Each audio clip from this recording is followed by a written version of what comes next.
Testing 1 2. Testing, test, test.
All right.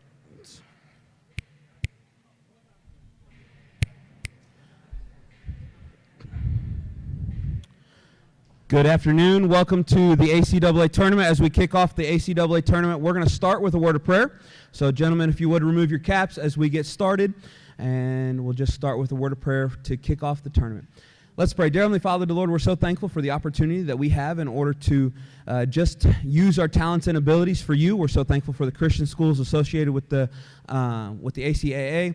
Lord, we're so thankful for the teams and the efforts and the coaches that they put in this season in order to make it here. We just ask you to give us a great weekend. We ask that you be with the weather. We ask that you would be with the teams, that there wouldn't be injuries. Lord, we ask that you give the coaches and referees wisdom.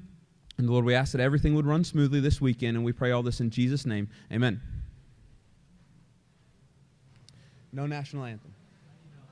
No. No. Play ball. Play ball.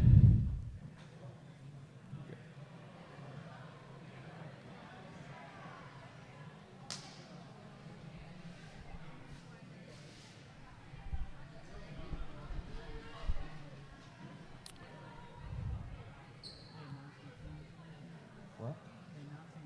Nope. Not today.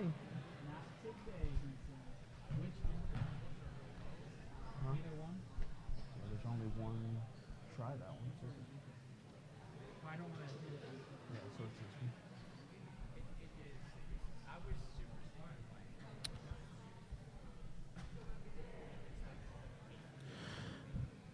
Good afternoon. Welcome to our ACAA tournament, where we're going to get started here in just a moment with the tip-off, as this is the first game of the tournament, and we will be having commentating as well as some music and stuff played throughout the tournament here. And hopefully tomorrow we can get some of our stuff fixed for YouTube Live as well. We do have somebody monitoring the sound as well as the stream. And so if you would, please comment as long as the sound is doing okay. And as long as everything's working well, we would like to be able to make sure we're aware of any issues that could be going on. As we kick off the tournament here, number 5 from Meadowbrook, as Meadowbrook wins the tip, brings the ball up the court here. Meadowbrook finished second in the East in the ladies and the girls side. And then DuBois Christian actually won a playoff game yesterday afternoon to stay in third place for the West. Miss from number 5 in the corner, but a cleanup by number 21, Meadowbrook Christian, going on top early 2-0. And we'll keep Meadowbrook in a press. Number 5 pushing the ball, finding number 24, just couldn't handle it, just a little too far in front of her there. Meadowbrook came out of a press. Looks like they'll be pressing at least to start after a made bucket.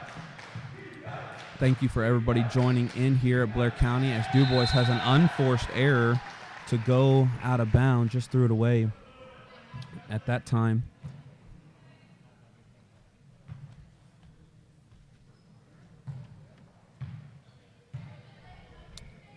We're excited to host the tournament here at Blair County Christian School, and as Meadowbrook for the East, the schools that qualified for the tournament, Northumberland took first place, Meadowbrook took second, and then as well Belleville Mennonite took third place for them. Number 10 for DuBois stepping into the passing lane there. Number 10, Grace Ditch. For the West, on the girls' side, the 3 teams that qualified for the ACAA tournament was first place was Johnstown Christian. Second place was Great Commission School. And then third place, as I've already announced, but DuBois Christian won the playoff against Calvary Christian there. Number 14 got a fingertip on the pass, just not able to tip it to herself or anything. Meadowbrook staying in control. Meadowbrook showing good patience as a nice left-handed layup goes down by number 5 for Meadowbrook Christian. Number 5, Kaylee Devlin, with that nice left-handed layup.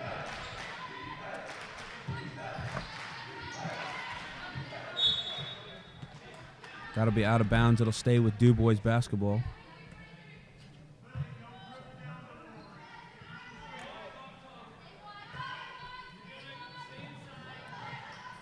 Struggle getting in, but find little seam under the bucket for number 10. Number 22, though, gets blocked by number 5, Kaylee Devlin.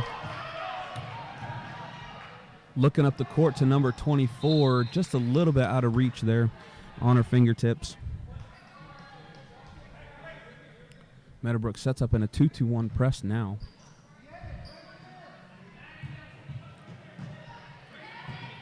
DuBois is able to break it. Number 15 with a transition 3-point. Offensive rebound to DuBois Christian.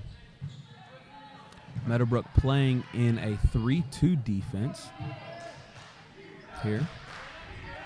On the court for Meadowbrook, number 24, Emily Bain, as DuBois Christian travels. Number 24, Emily Bainey, I believe. Number 21, Alana Smith. And if I butcher names, I apologize. Number 20, Audrey Millett. Number 5, Kaylee Devlin. And then number 25, Madison McNeil. No seniors on the roster for Meadowbrook this year. It's good hands there by number 22 for DuBois. DuBois with the steal. They look to push the ball, but number 25 from Meadowbrook steps in order to break up the play. On the court for DuBois Christian, they actually have 3 seniors on the floor. Number 12, Fiona Riss. Number 15, Rory Maynard. Number 14, Emily Ditch. Number 22, Lily Schenkel. and then also number 10, Grace Ditch. DuBois as well playing in a very widespread 3-2 as they're able to steal the ball, but unfortunately are throwing it out of bounds there off the hands of number 10. 4.5 left to play here. 4:20 left to play in this first quarter, and we're going to turn some music on as we take a small break during the timeout.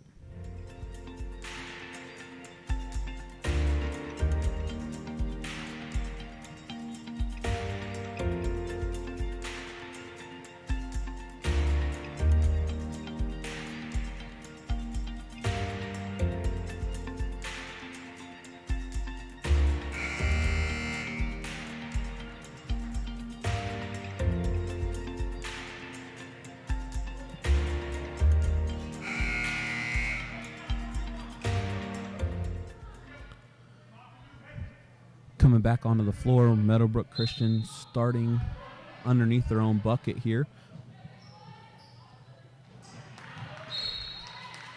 They find Devlin, number 5, underneath, but the ref says last touch by number 5. Meadowbrook looks like they switched to man-to-man defense to see number 25 with a good block there, stepping in to help over number 14.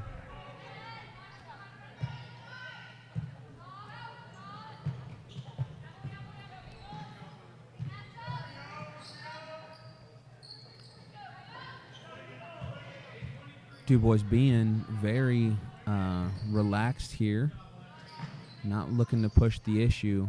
Probably definitely benefits DuBois to play a slower game here, as they look like they're a little outsized, not completely, but Meadowbrook Christian has quite a few girls who look taller than their normal starting 5. And so out of bounds there off Meadowbrook is a big 3 by number 15, I believe, is who made that last 3 for DuBois Christian to keep him within 1. So 4-3 with 3:25 left to go in the quarter. This is the first quarter of play. We'll be live all day today with the games. We have 4 games today, as Meadowbrook versus DuBois Christian is the first game of the tournament for the girls' side. Then the first game for the boys' side will be Huntington Christian playing Columbia Christian, coming up here around 4:30. And then at 6:30, we'll have a girls' game, another girls' game, which will be Belleville Mennonite versus Great Commission. And then following to end the night at 8 o'clock, we'll have a game of number 2 seed Johnstown Christian versus number 3 seed Meadowbrook Christian. They're able to get it in. Number 12 from the wing, just a little short. And that'll be the first foul of the game here, and it should be on DuBois Christian, which will give Meadowbrook the ball underneath.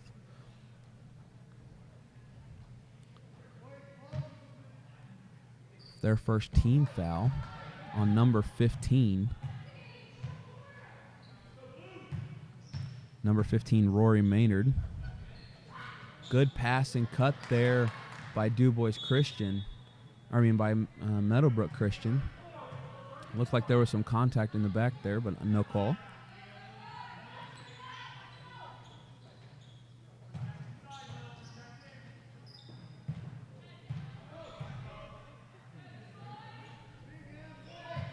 DuBois Christian looks like they're very comfortable staying underneath the three-point line against Meadowbrook. First 3 of the game by Meadowbrook is missed, but Meadowbrook number 24 able to get the offensive rebound, and it'll stay with Meadowbrook.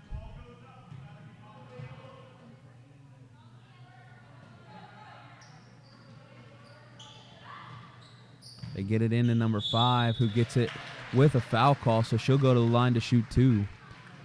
That'll be the second team foul against DuBois Christian. Head coach for the Meadowbrook Lions is Shane Devlin, and their assistant coach is Amy Smith. Head coach for DuBois Christian is Mark Montgomery. as number 5 makes the first of her 2 shots. And then also assistant coached by Matt Montgomery.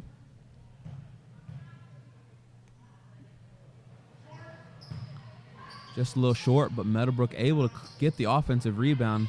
Again, their height coming into play there as they're able to get 2 offensive rebounds. And number 24, Emily Bainey, is able to get it. And that'll be a foul on number 25, Meadowbrook Christian, Madison McNeil. Her first, their team's first.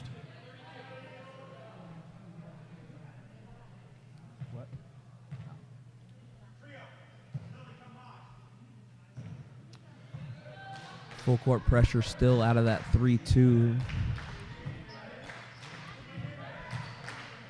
DuBois Christian down 7-3 with 2 minutes left to go in this quarter.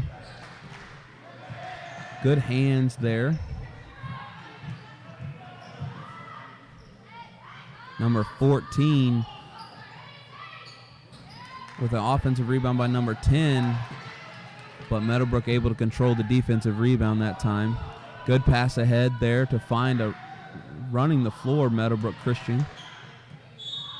And number 24 will get fouled there on the second effort.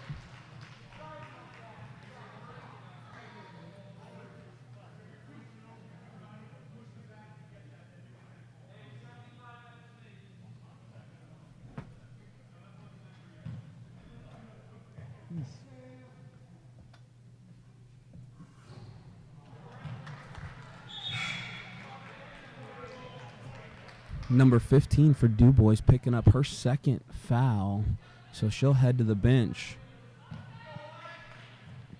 For number 2 from DuBois, number 2, Ella Schenkel.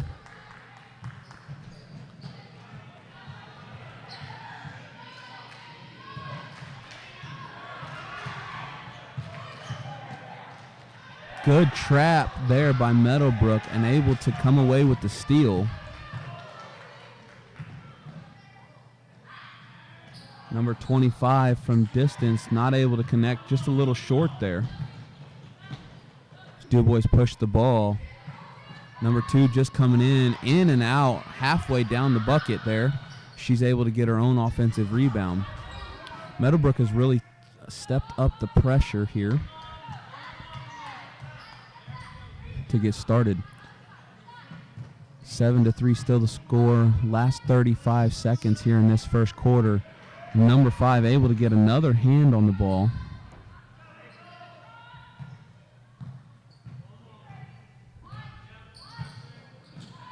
They find number 10 in the middle, who comes up just short on the jumper. Meadowbrook looking to push the ball. Number 5 from deep, but number 4 working the boards. Out of bounds will be the call.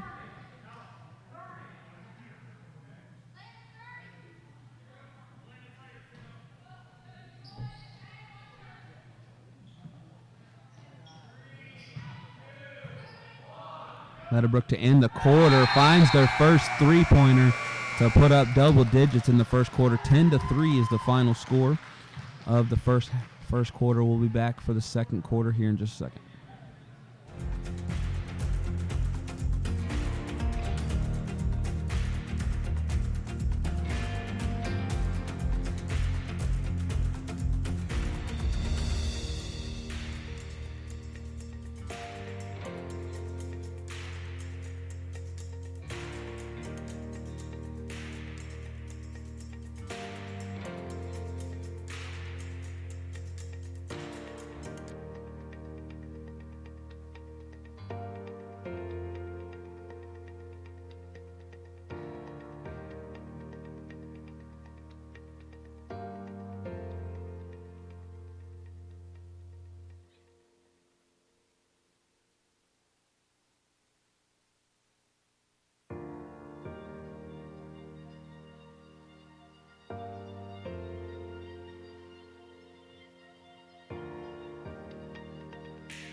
It'll be DuBois Christian.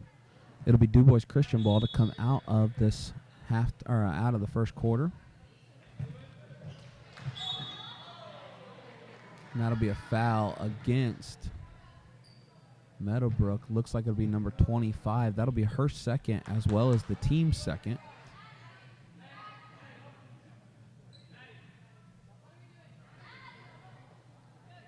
Number 25 will head to the bench with 2 fouls. Hit a big 3 to end the first quarter. Number 2 from the baseline for DuBois Christian to give him a bucket to start this as they cut the lead in half. 10-5 is the score.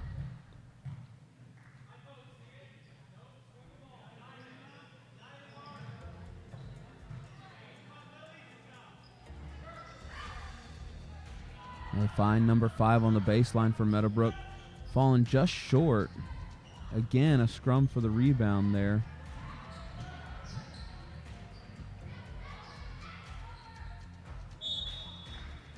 Travel will be the call.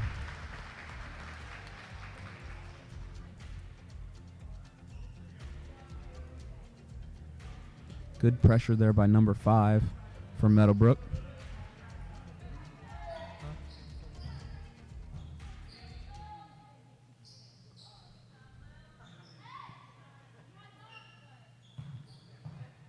Meadowbrook being very patient against DuBois' 3-2. Here, working the ball around. With 25 out, you got to wonder if that was their three-point shooter, if they're going to be able to kind of pack it in a little bit against them. They find number 5 in the middle of the zone, and she's able to hit at the free throw line to make it 12-5.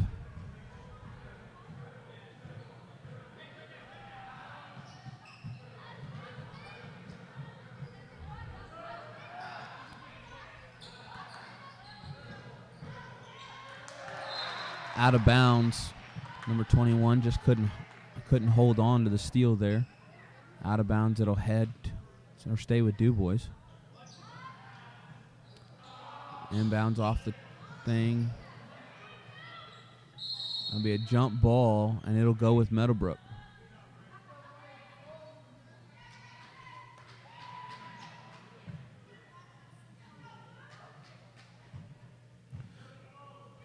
Neither team subbing a lot here in this first half. Only subs have come because of foul trouble.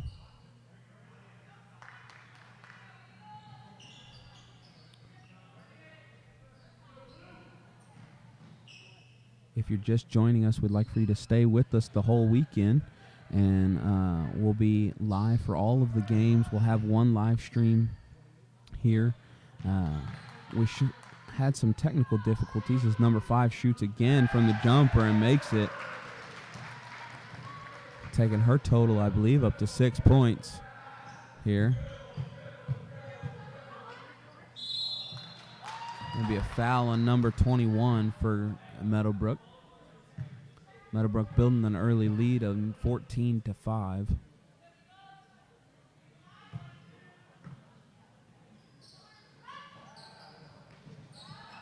Number 14 for 3, just a little hard, but Meadowbrook Christian able to get it. And that'll be a foul on number 14 for DuBois Christian. Her first team foul, or her first foul, team foul number 4. Number 12 has a seat for, excuse me, number 12 for Meadowbrook having a seat. Number 10 coming on, Emma George.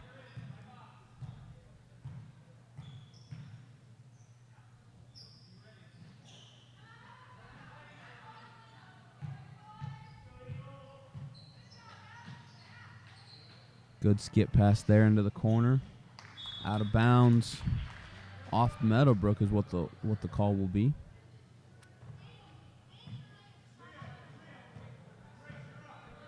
Number 14 for DuBois bringing up the ball.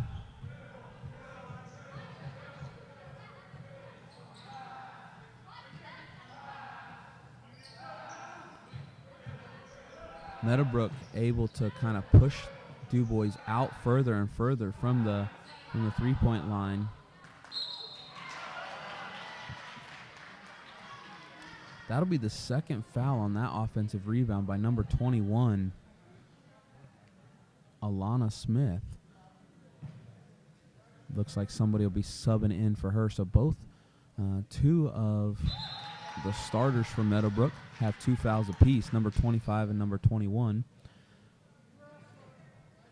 Probably won't be too big of a deal unless Du Bois starts to come back, as they just made the first of their free throws. Number 2 going 1 of 2 from the line. Number 5 pushing the bucket. Able to finish strong with the left, even through the contact there.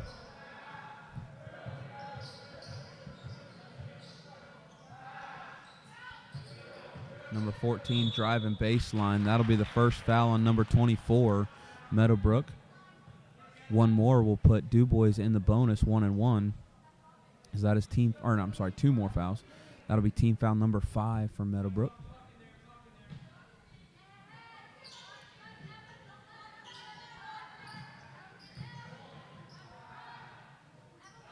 Find number 14 in the corner. Just a little strong, but number 10 with an off balance. But Du Bois Christian able to continue to get offensive rebounds. Just hustling very well in order to get them. That'll be team foul number 6, and that'll be first foul on number 10, Emma George.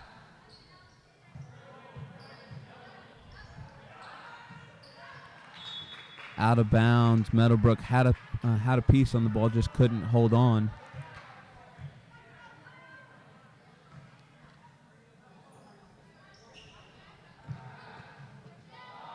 Du Bois from the baseline, but again, another foul by number 24. That'll be 2 on her as well.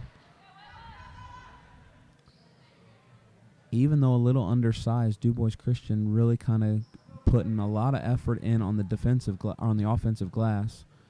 And they'll be shooting 1-1 for the rest of the half. 4 minutes to go, as number 24 also has 2.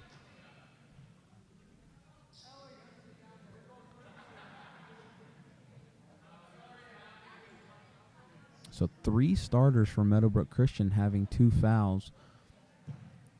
They do have a 10-point lead, but Du Bois, this will be the time where they need to kind of push it back in. Number 2 misses both on that free throw attempts.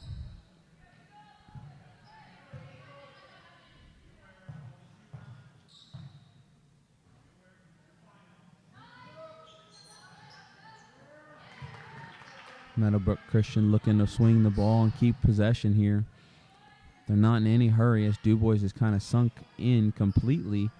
They're not really guarding outside of the three-point line at all. Number 20, though, going to make them force them to come out as she makes the second 3 of the game for Meadowbrook Christian.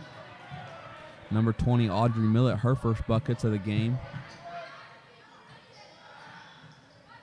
Number 15 for Du Bois back in the game here just recently, as she also has 2 fouls, so she'll have to be careful not to pick up a third. Good pass to find number 10 underneath. Good assist by number 22 for Du Bois Christian to keep them in the fight. 19-8 is the spread right now. So Meadowbrook out to an early 11-point lead.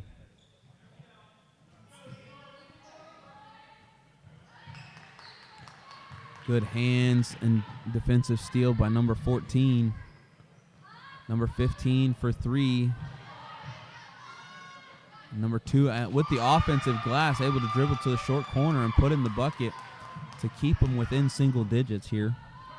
19-10. Score again, another offensive rebound, paying huge dividends for Du Bois Christian.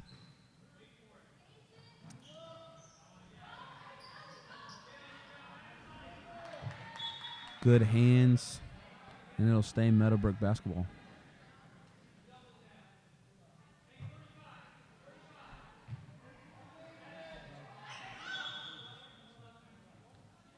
Timeout on the floor by the referee for shoe tying there.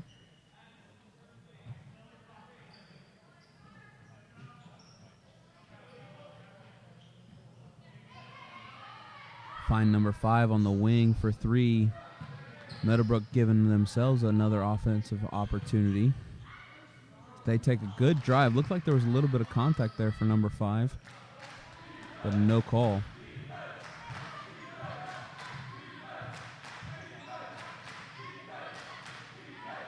Number 22 from the corner, too strong. Meadowbrook looks to outlet and is stolen away, but just tipped out of bounds. So it'll stay with Meadowbrook.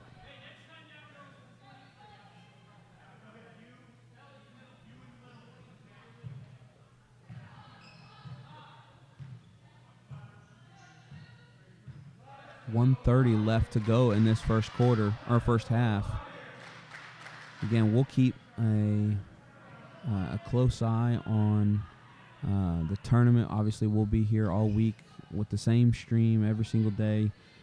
So tune in this whole weekend if you're wanting to catch a game for the ACAA tournament.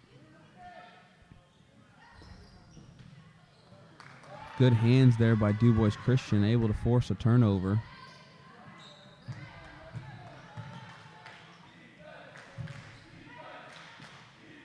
Number 14 from deep. And that'll be a jump ball. It'll stay with DuBois with the possession.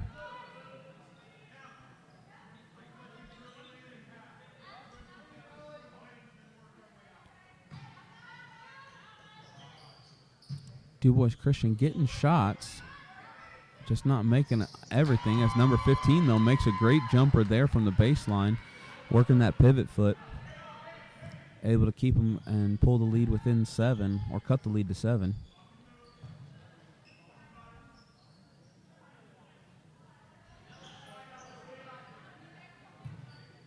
Meadowbrook patient. Wonder if they're going to try to hold for the last shot, if they're just waiting for a good one here. They'll be thankful to definitely get through this first half with only 2 fouls on those 3 starters and to still have the lead.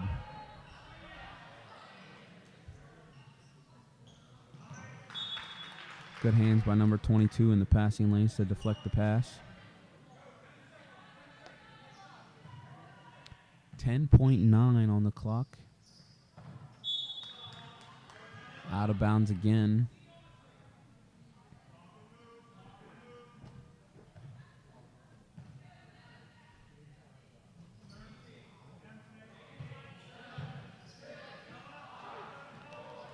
Back, number 20 with the jump shot to finish the quarter, unable to make something. That shot won't count as it ends the first half score 19-12. Number 5 for Meadowbrook Christian having the most team points there. And we'll be right back here after the halftime with some more updates of what's going on this weekend and everything else.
Welcome back to the second half action here as Meadowbrook and DuBois return to starters as number 12 starts off with a steal here. DuBois Christian able to...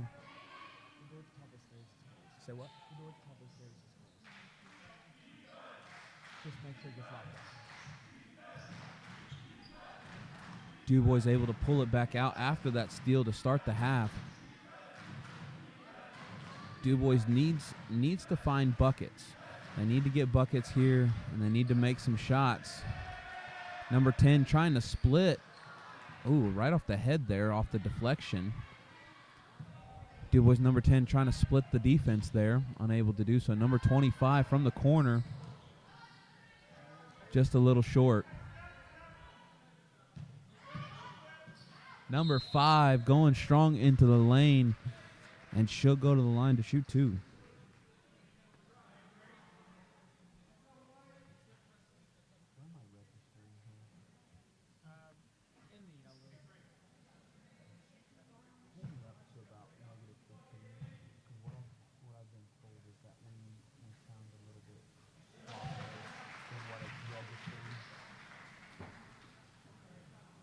Number 5, Devlin, good on the first one.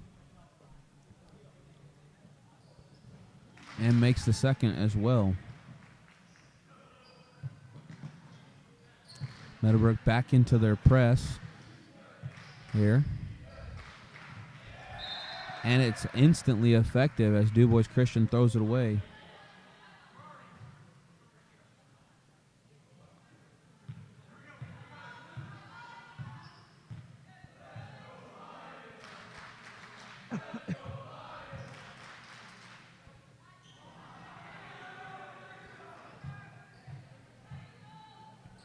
Good hands there by number 12 of DuBois.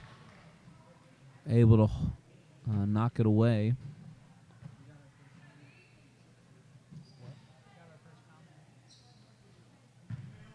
As you're watching today, we'd love to have you comment who you're rooting for, what school you're with from the ACAA, or if you're just tuning in as number 25 drives in, unable to make the layup, but is able to get her own rebound there. Comment who you're cheering for. Like the video if you want. Good pass to number 5 to finish with the left hand.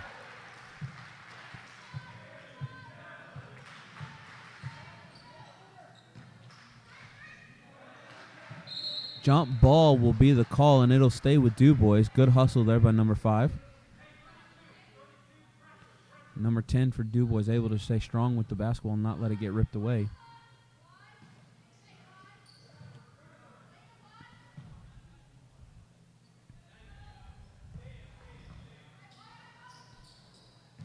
Almost traveled there by number 14, but she's able to get it away in time.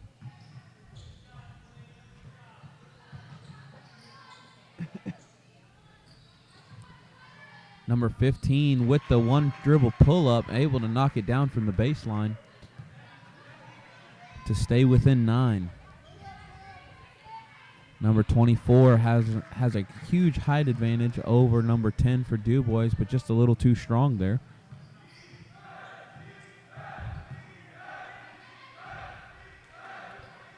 Force of a pass into the middle, but able to come away with it.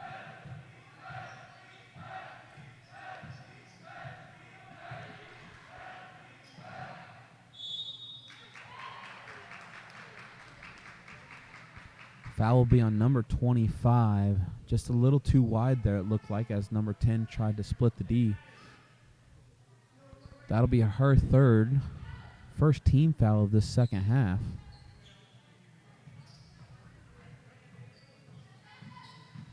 Number 14 dribbling all the way through the baseline. A little bit of confusion there, what happened. Number 15 with another offensive rebound for DuBois Christian. Unable to come away with it. Good pass ahead by number 5. Number 21 just a little too strong. Number 14, good hustle for DuBois Christian. Able to get back and quite possibly cause this change in the shot there.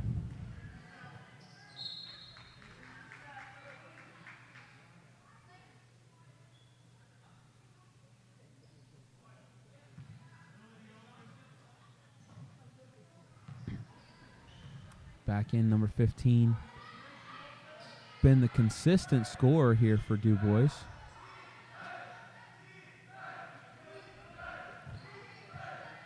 Has a couple jump shots for them as they come back, work the ball patiently. Good defense to close down the split there from Meadowbrook.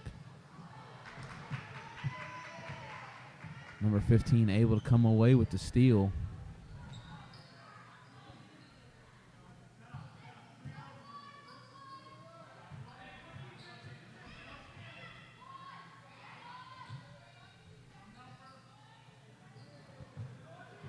Number 5 coming in with the steal to number 24 on the fast break. She finishes well with the left hand. Du Bois takes a timeout, 30-second timeout, as Meadowbrook builds again a double-digit lead, 25-14. 3:46 left in the third quarter. We'll be right back in just a second.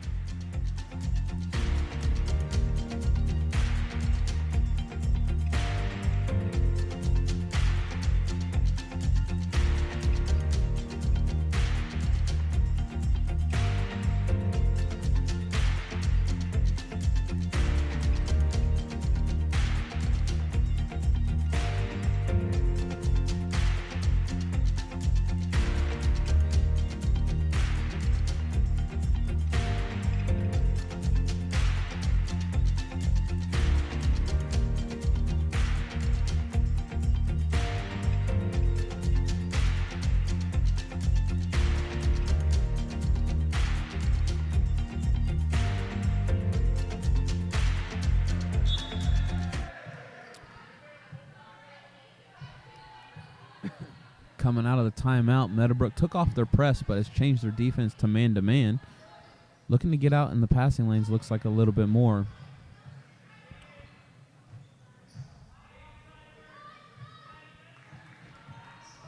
Number 2 back on the floor for Du Bois. Number 15 needing a breather. Number 10 from deep, just a little short though, and it'll be out of bounds, and it'll be Meadowbrook basketball.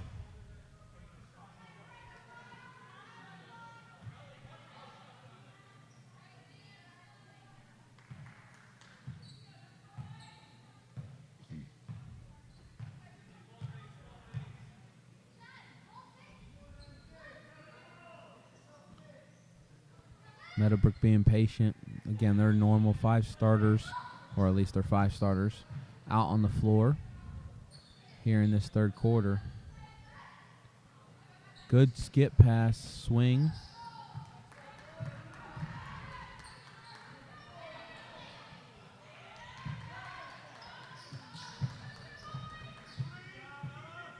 Du Bois moving well with the basketball defensively right now. Number 25 caught herself just a little bit too far underneath the bucket, and it'll be a jump ball. So it'll stay with Du Bois. 2:30 left to go in this third quarter. Meadowbrook keeping that 11-point lead. As number 15, Rory Maynard, comes back on the floor for number 10, Grace Ditch for Du Bois.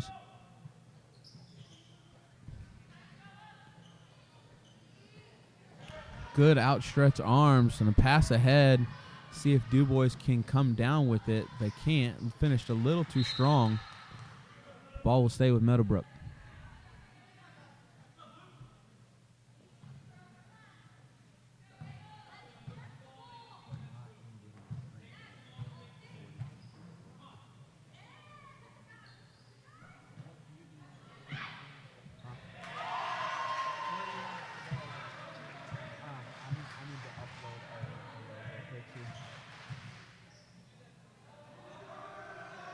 Number 22 from the corner, just a little too strong, but number 14 get the offensive rebound and a block by number 5, Macy Devlin. Good pass ahead to number 21.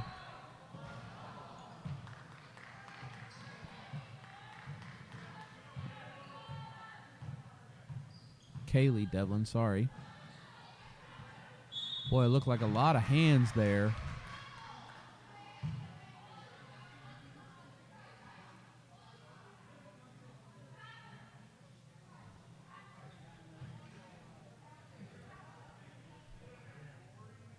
little clarification on what the call was for there.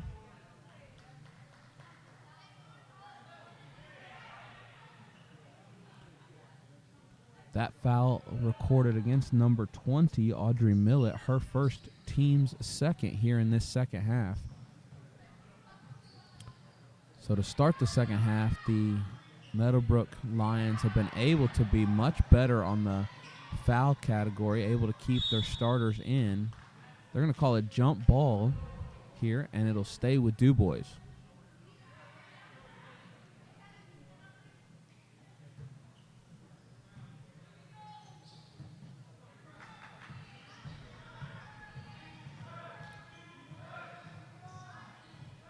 Du Bois dealing with that man-to-man. His number 15 traveled at the top of the lane.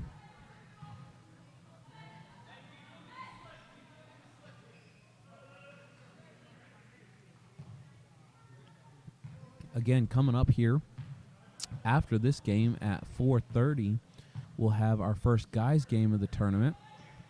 And good steal there by number 12.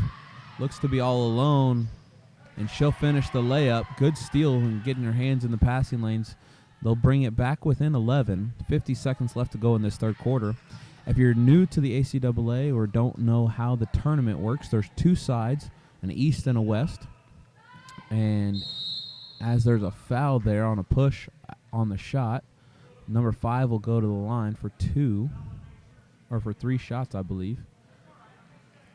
Du Bois is second. The top 3 teams during conference play from the East and the West, both boys and girls, will qualify for our ACAA tournament. And this year, for the girls, as she makes the first, this year for the girls in the Eastern Division, Northumberland Christian, Meadowbrook Christian, and then Belleville Mennonite in that order qualified for the tournament. Kaylee Devlin making the second as well. Then on the western side, first place was Johnstown Christian. Second place was Great Commission Schools. And then third place was Du Bois Christian as they won in a playoff game against Calvary Christian.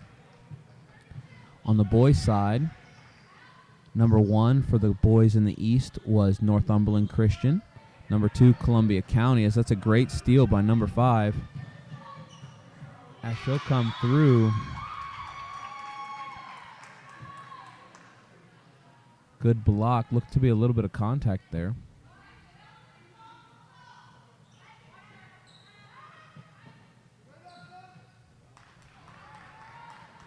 Du Bois Christian comes away with it. But again, Northumberland Christian first place in the East. Columbia County took second. And then third place was Meadowbrook Christian for the boys. Number 15 from the wing, just a little too strong. On the West boys side, first place was Blair County Christian. Buzzer beater, just a little short. First place was Blair County Christian. Second place was Johnstown Christian. And then third place on the boys' side was Huntington Christian. And so the 1 seed from both the sides gets a bye in the first round of the ACAA tournament. They'll play tomorrow. And they play the winner of the 2 versus 3 on either side. So coming up here is the 2 on the East playing the 3 on the West. So Huntington Christian will play Columbia County here at 4:30. And then, or a little after, and depending on how the tournament time slots go. And then tonight for our evening games will be the 2 versus the 3 from the West. The number 2 seed Great Commission playing the number 3 seed Belleville Mennonite. And then for a chance to play against Northumberland. And then on the last game of the night at 8 o'clock, we have the number 2 seed Johnstown Christian playing the number 3 seed Meadowbrook Christian. So tune in with us and stay with us as we continue these games. As we get started for this fourth quarter, 8 minutes left to go in our first game here in the ACAA, with Meadowbrook having a 14-point lead to go in, and they'll also start with the ball.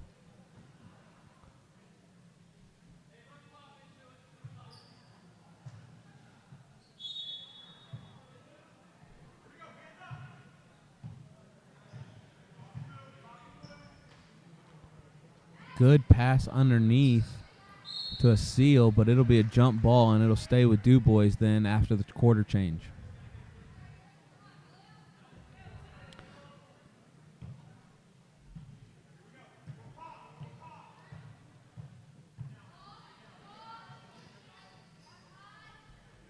Meadowbrook back into a 3-2 after they switched to the to man-to-man there for just a little bit at the end of the third quarter.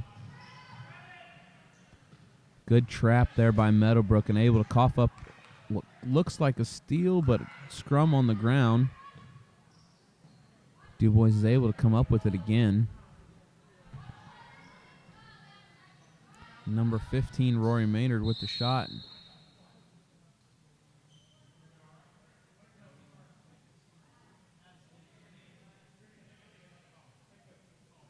Timeout for blood there on number 5. Excuse me, number 5, Kaylee Devlin. Blood on her knee. She'll have to go see the trainer. We are very thankful for Mike Mertz, who comes to all the ACAA tournaments and provides training and just help with any injuries or anything like that. And he always does a great job for our league, for many schools in the league as well, and always does a great job at the tournaments keeping us healthy. Turnover there by Meadowbrook. See if Du Bois can kind of claw back in this as number 15 passed up a wide open shot, but she'll take that one just a little short, and that ball will bounce out of bounds and stay with Meadowbrook.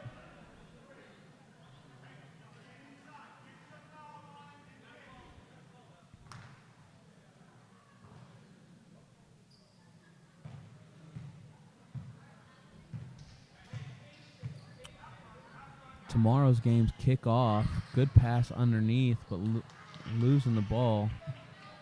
Poke away but from behind by number 22. Games tomorrow will start at noon as number 2 hits a wing jumper to make it 18-30. Tomorrow's games will start at noon. We'll have 6 games tomorrow on the docket. It'll be the semifinal match and also the 5th and 6th place game. So every team guaranteed 2 games here this weekend. Tomorrow, foul will be called on number 24. They say a push from behind. That'll be team foul number 3 for Meadowbrook, her 3rd personal as well.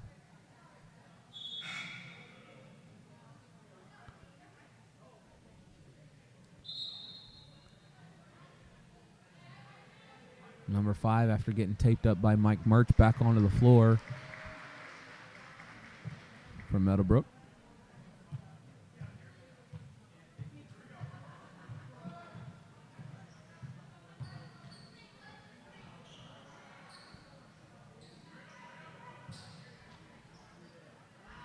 Number 15 from the wing, just a little short, but it falls right in the hands of number 10.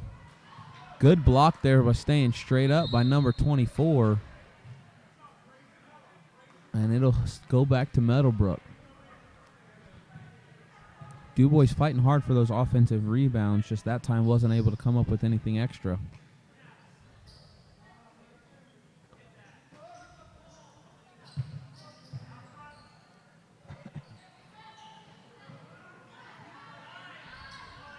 Oh, good back door by number 24. Good cut back door to be wide open for that lay-in. A good find from the high post as well.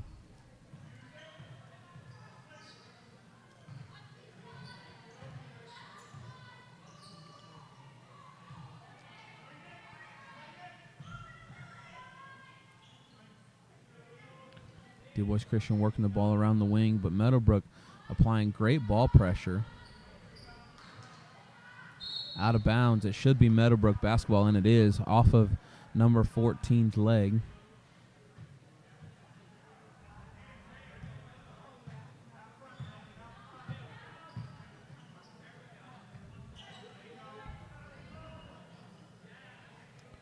Meadowbrook being patient. Another great back door. Just a little bit too far ahead of number 5 there.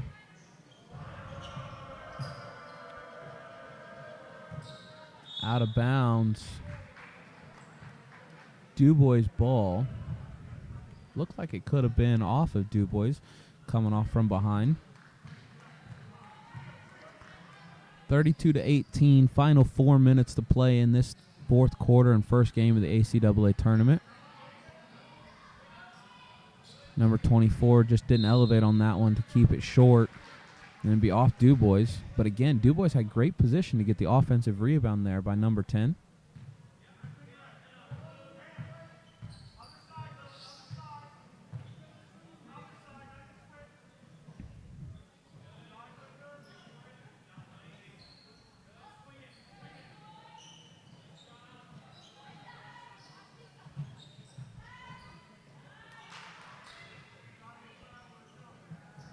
Fight for the ball. Dubois Christian will be able to come up with the defensive rebound. 3:30 left to go in the game. Next game won't get started until around 4:30. It looks as if this game could end a little early. Great pass from number 14 to find number 22 on the baseline for the short jumper. As they hit 20 points, 32-20. If things stay the same, Dubois will play in our first game of the day tomorrow. They'll play in the 5th and 6th place game in the league. And they'll play the loser of Great Commission and Belleville Mennonite.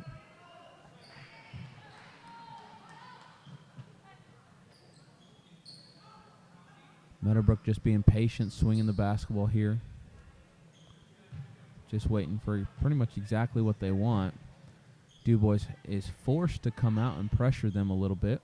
So it should open up the floor as number 14 takes a foul there. That'll be the third team foul on Dubois Christian in this second half. That foul will be on number 14. Her second, team foul number 3. And we'll be right back for after this timeout.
Coming out of the timeout, 2:33 left to go here. Meadowbrook in this with a 12-point lead. Looking to play Johnstown Christian. Number 5, strong drive, offensive rebound by number 24. Able to get her own rebound and put a tip in there. Meadowbrook looking to slow the game down with this full court press, and I'm sure they'll be happy with a couple of steals as well. Just making it a little harder for Dubois to get into their set on offense. And that'll be a travel as number 22 moved her pivot foot there. 14-point game.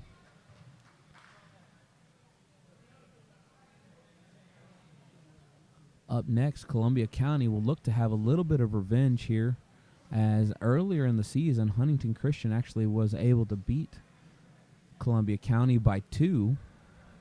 Now, Columbia County had a player go down with an injury, one of their starting 5, and so it'll definitely change the dynamic of the game and change everything going into it. So we'll see what the difference is there as that game will take place again at 4:30.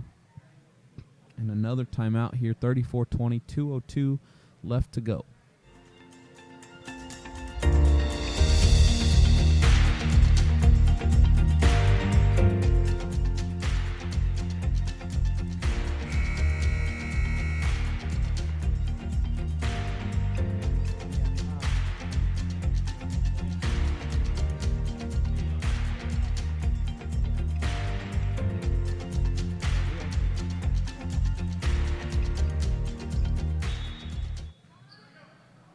Coming out of the timeout here, DuBois Christian putting on their full court pressure, trying to speed Meadowbrook up, see if they can get some steals. But number 5 with a strong take to the right hand and able to finish. I do believe she's the leading scorer of the game today for Meadowbrook and just having a game high as well. DuBois able to find an open baseline jumper out of bounds, fighting hard for the offensive rebound. Number 21's the last one to touch it for Meadowbrook. 1:35 left to go in the game. Number 10 a little short.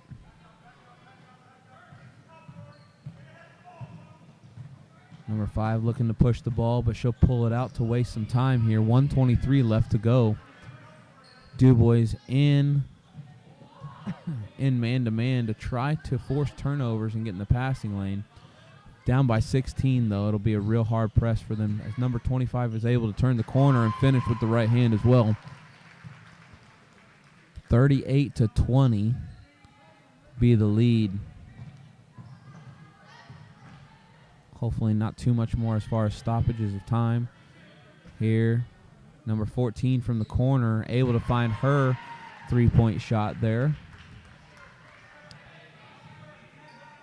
Just a little too late there on their shot. Good backdoor again. Number 24 unable to finish. A little too strong. Last 30 seconds of the half or of the game. Number 2 pushing the ball for DuBois. Meadowbrook will move on here. They will play the first seed of the West, Johnstown Christian. 16.2 left to go.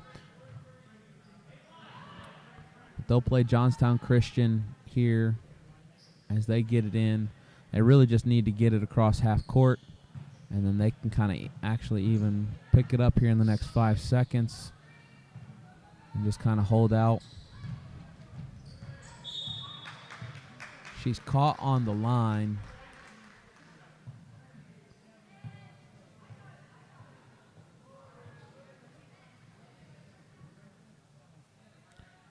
After the game here, looks like we're going to have about 20 minutes as number 14 looks to try to shoot, and that'll be game. 38-23 the final score. We're going to put it on pause here for just a second. Or not pause. We're going to turn some music on, and we'll have some warm-up time. And we'll be back with the start of the game, Columbia County versus Huntington Christian, here in about 15 to 20 minutes.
All right, ladies and gentlemen, thanks for coming tonight. We're going to start with a word of prayer, and then we're going to go to the tip. But, Lord, we're grateful for the schools that are represented here. Pray that you keep everybody safe on the floor. Lord, I pray that the schools are still coming in, give them safety as they travel. Pray that everybody play to the best of their ability. In Jesus' name, amen.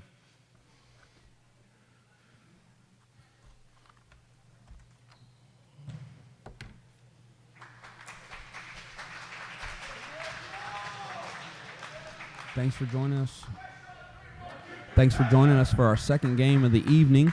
Tonight we have Columbia County playing as the number 2 seed from the East, playing against the number 3 seed from the ACAA West.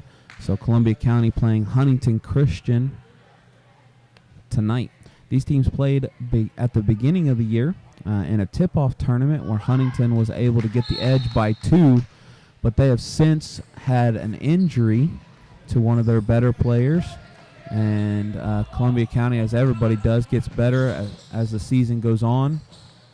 But we'll see if there's any changes. Missed there by Huntington Christian. Columbia County pushes the ball but finishes short on the lay-in. Offensive rebound. 2 offensive rebounds, but just can't finish there. Jump ball will be the call, and it'll stay Columbia County ball.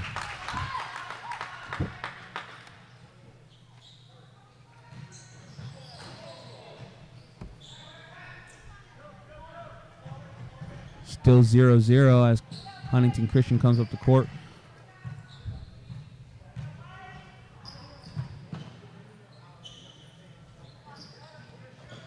First 3 ball of the game by number 25, Jason McCarty.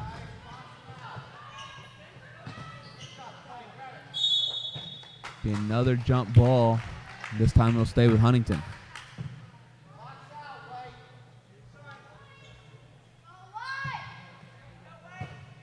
Starting for the Columbia County defenders, we have number 24, Andre. I'm not even going to try to say that last name. He's a senior. Also starting number 2, Luke Cohen. Number 15, as number 2 picks number 35's pocket. All alone for the lay-in. Kick off the scoring 2-0.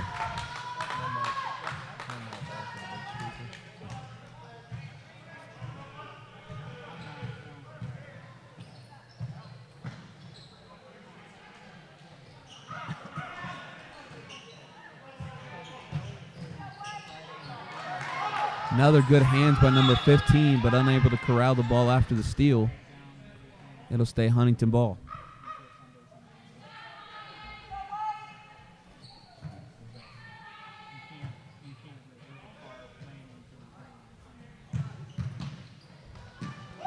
Another steal by number 2, but he's rejected by number 13.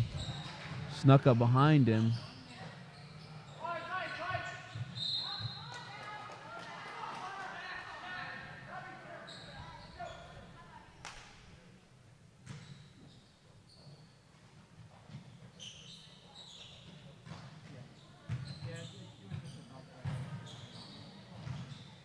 Good drive there to find number 2 on the corner, but he doesn't take the shot.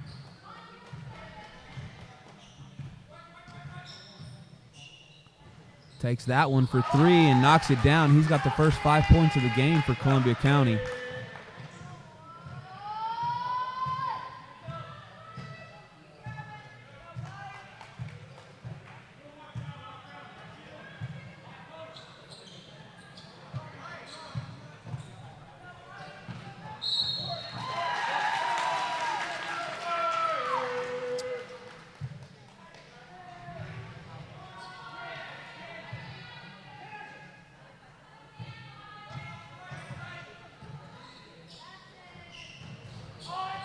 Number 2 just to the right on that shot.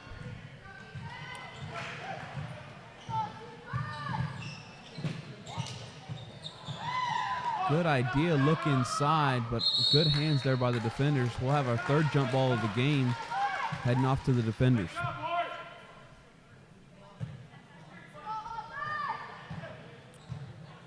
If you're just joining us, in the first game of the evening, First game of the ACAA tournament. Meadowbrook Christian girls were able to defeat DuBois Christian girls in order to go into the to the semifinals. Great pass there by number 2 to find number 24 cutting down the lane. A great finish. 7-0 run for the defenders to start the game.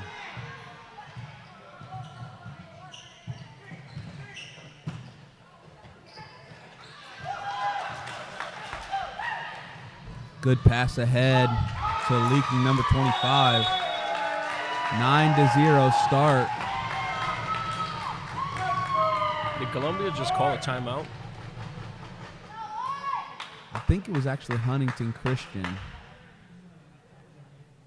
But either way, 9-0 start. We'll take a break for this first full timeout.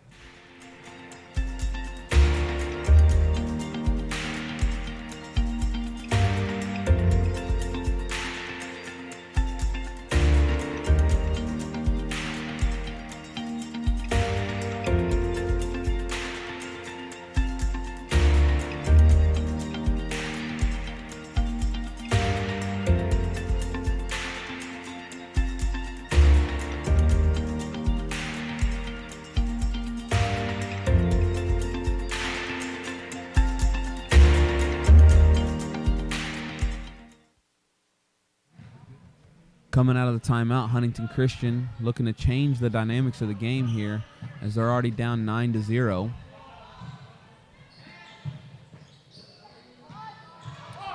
Another inerrant pass for number 2's lay-in.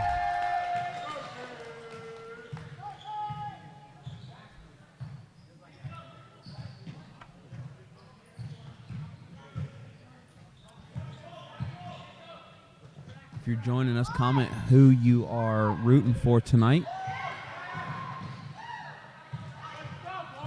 Columbia County doing a great job with their hands in the passing lanes.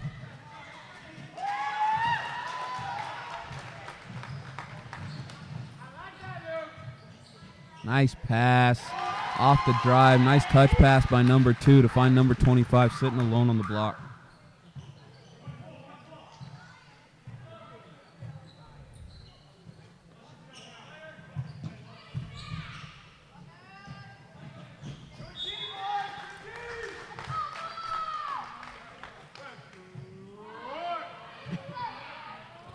Huntington Christian with another turnover. Just kind of struggling to keep the ball and kind of keep moving here. Number 24 hitting a 3 to bring it to 16-0.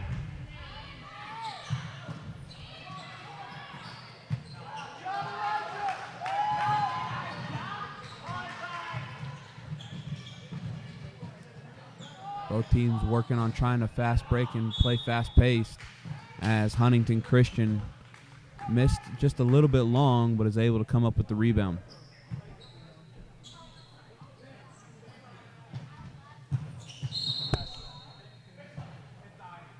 you get a check from the older gentleman from another school? It was given to Mrs. Ludolph. Thank you.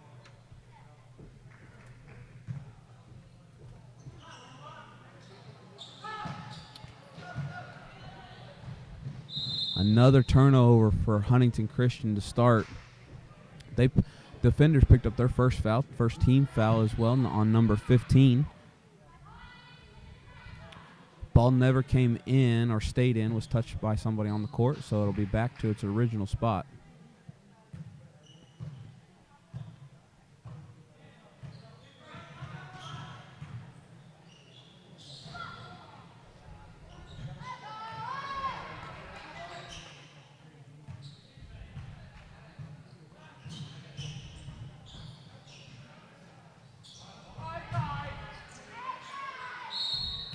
That'll be a foul reaching in on the other end of the court as Huntington's number 25 came up with the defensive rebound.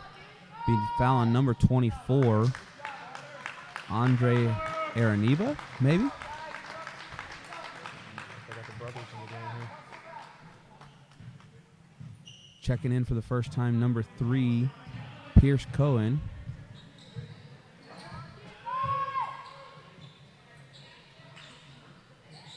younger brother, number 2.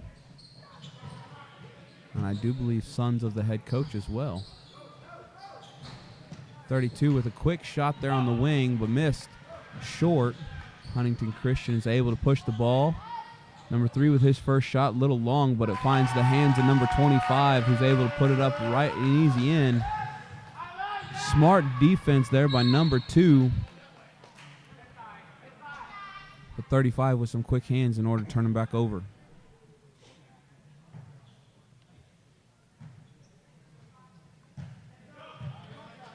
(18-0). Tough breakout here by Columbia. Huntington's struggling to keep possession.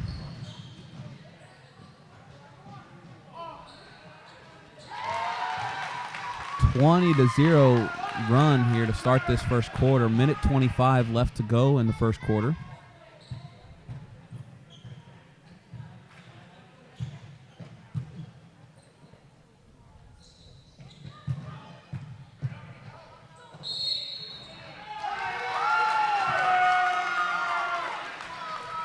Charge will be the call. Didn't look like it hit him square. Maybe they call it for a lowering of the shoulder. I don't know.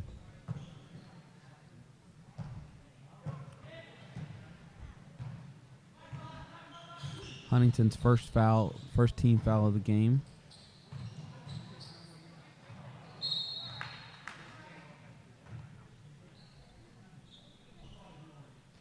That foul on Noah Allison.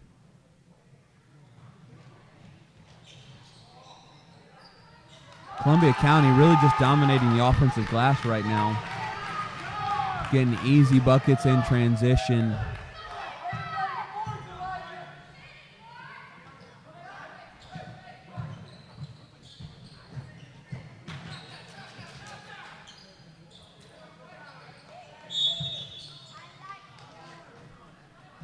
Hand check called on number 2 for the defenders.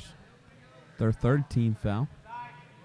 37.3 left to go in the first quarter.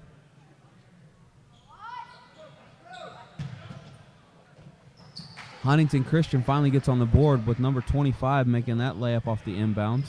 Jason McCarty.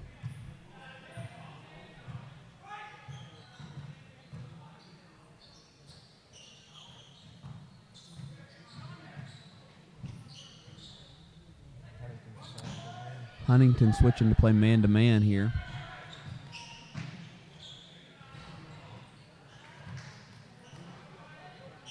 Six seconds.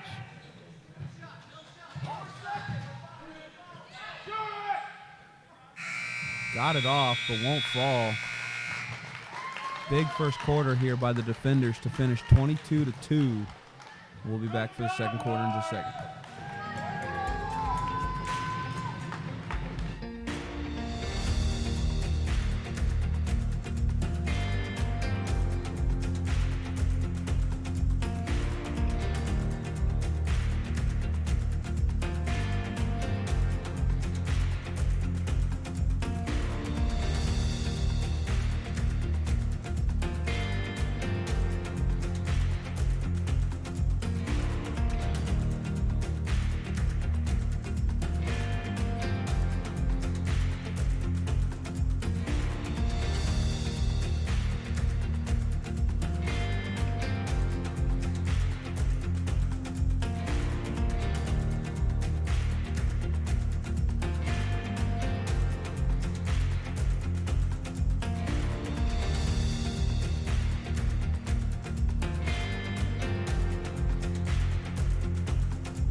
Coming into this second quarter, Huntington Christian really just needs to kind of settle down. They had a bad first quarter, but got to make some adjustments.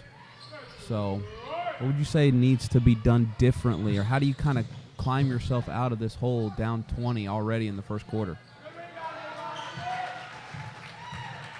I don't know, man. I think it's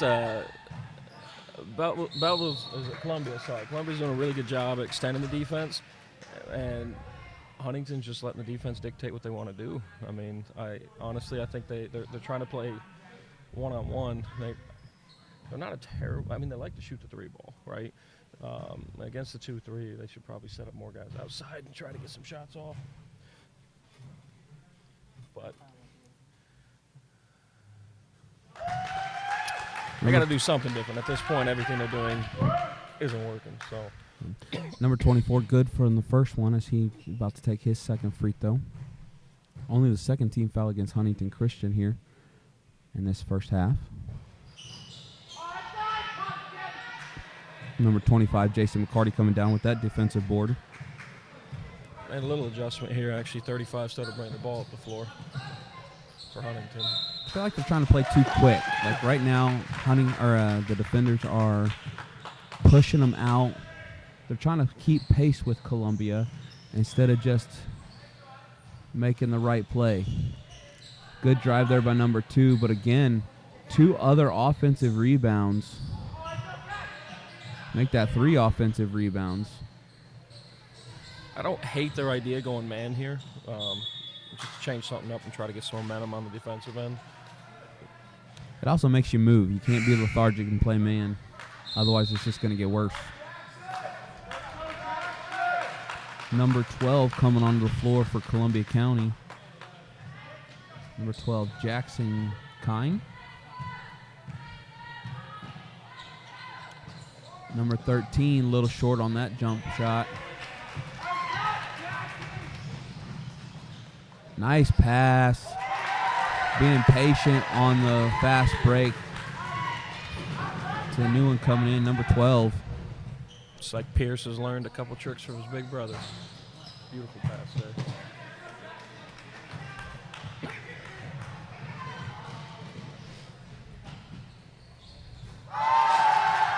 Columbia's just hitting on all cylinders right now as they go up here by 26 with that 3 in the corner by number 11.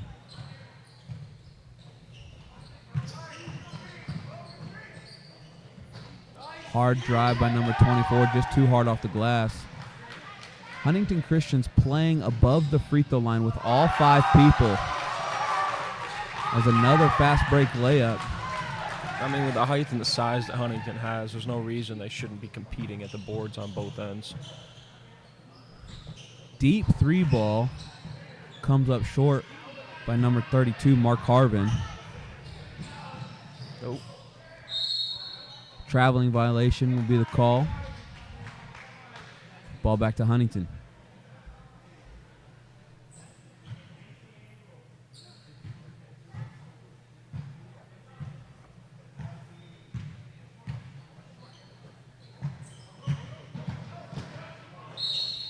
Good strong take there with the right hand by number 25, Jason McCarty. He'll go to the line to shoot 2. Foul there's on number 11 from the defenders.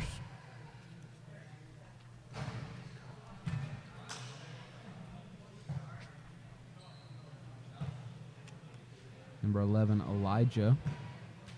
Baseline.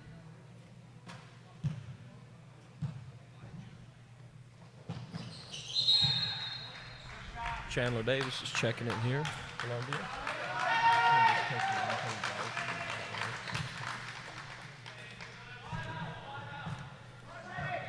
We'll set up a little ISO here.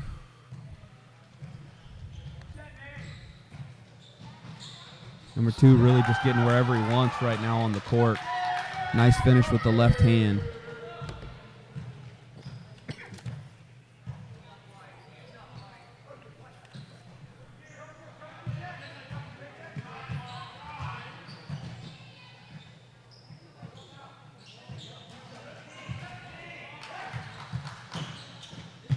Good pass there and drive and finish by number 24, Noah Allison. They're starting to claw back in it a little bit, getting some layups and getting some easy buckets. But if they can't stop the ball, they're going to have a tough time the rest of the night too. And they got to get on those defensive rebounds.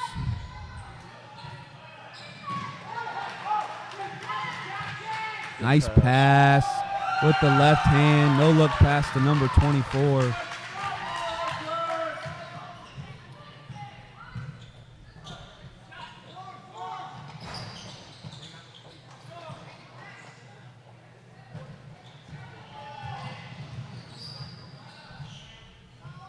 Five out. Lower defenders got to stay down and help. Problem is they've placed their shooters out in the corners. It's a tough combo to beat. Good block there by number 32, Mark Harvin.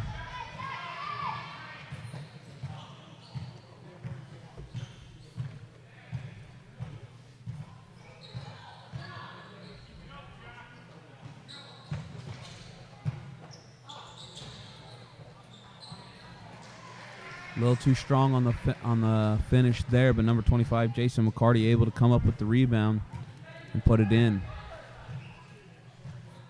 3:30 left to go in the second quarter here.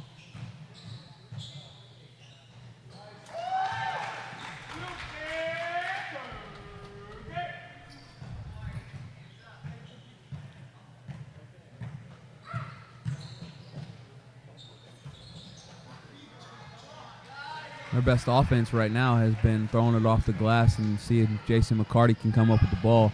Good pass ahead by number 20 or by number 2 to number 24.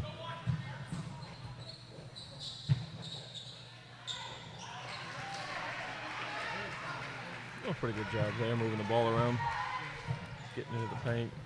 Yeah, they're finally catching some layup shots here.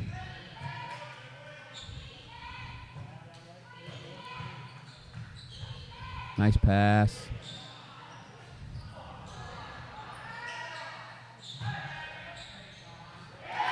That's a big body move right there, power dribble to go straight up.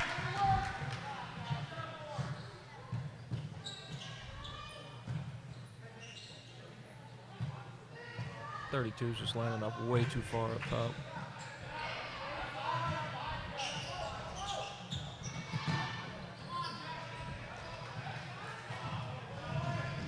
Beautiful.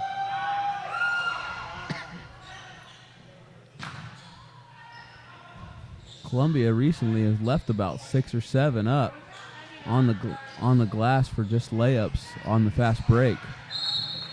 That ball will stay with Columbia as number 13 hit it out off his leg.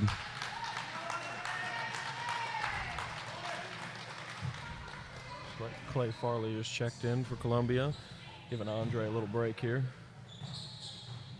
Another offensive glass here for the defenders.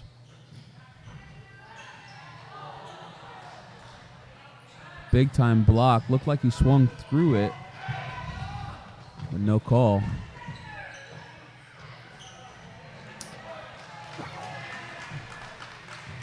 An unfortunate miss there by number 24 for Huntington Christian.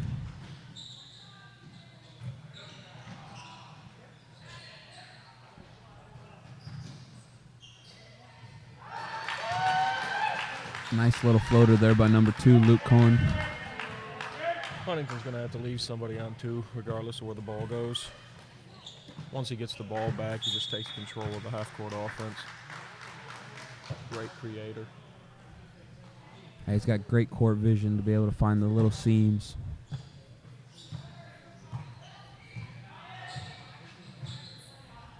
What are we going into here? They go to a 3-2.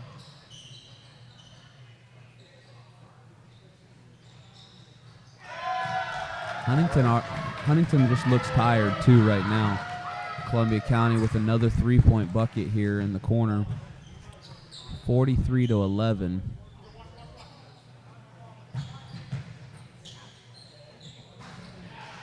Nice little euro there by number 25.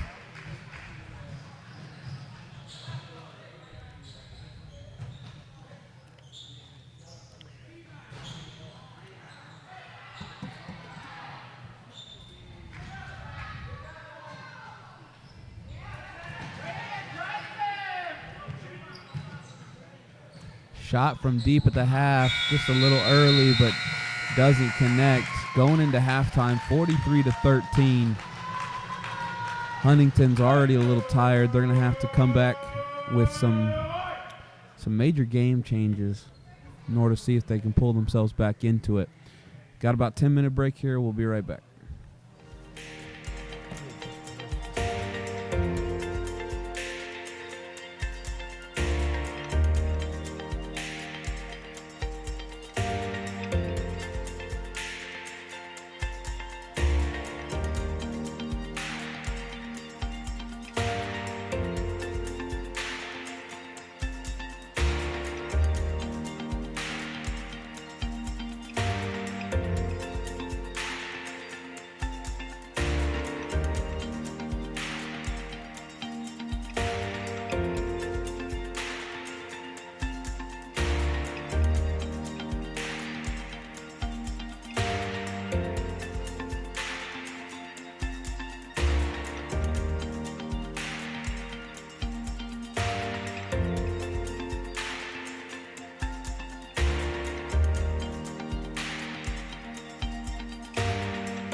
coming out of the half,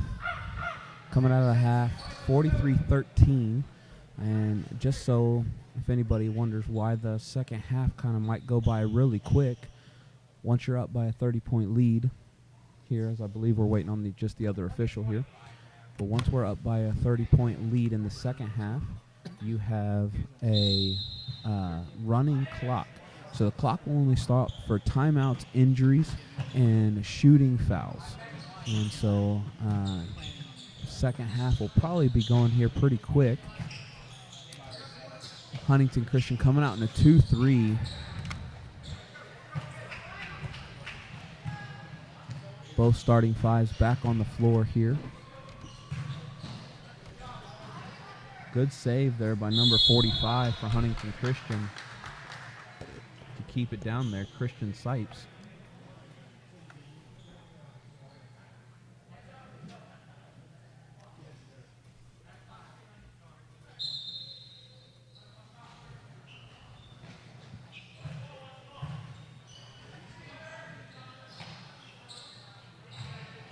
Number 35 from the corner, just a little strong. It'll be off number 45, and it'll go back down. Good positioning. I think he was just expecting it to hit something there before it did.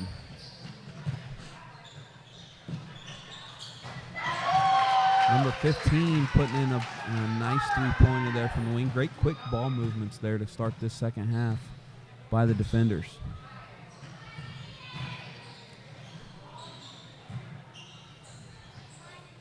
The winner of this game will take on Blair County Christian Schools boys team tomorrow at 8 o'clock. Solid defensive play there. Good pass ahead. Good call there by the referee to catch this the hit on the arm there by number 35. First foul of the second half. That'll be team foul number 1.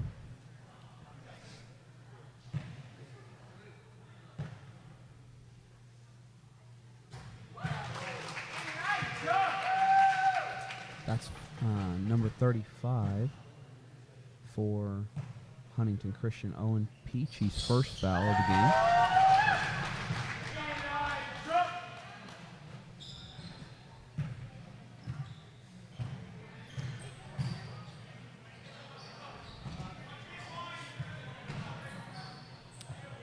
The defenders' defense is really just pushing, making Huntington play deeper and deeper, as a great steal there in the hands of number 2.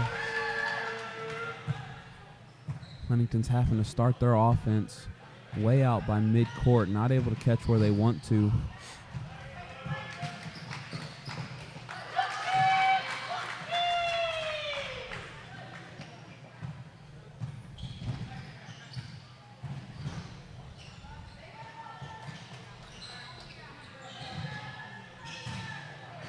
Good pass there by number 25 to Jason McCarty to Noah Allison for that lay-in to get their first points in this second half.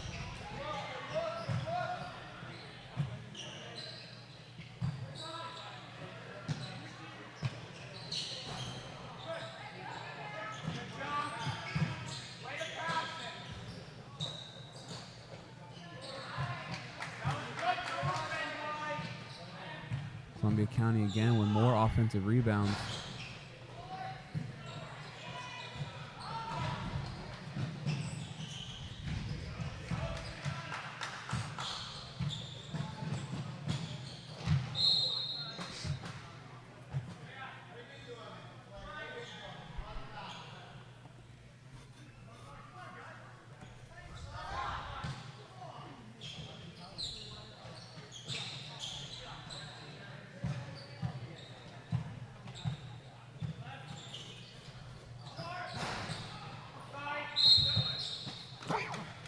Huntington Christian really needs to get on this defensive glass. They're allowing way too many offensive rebounds. They're just turning and watching instead of turning around and boxing out.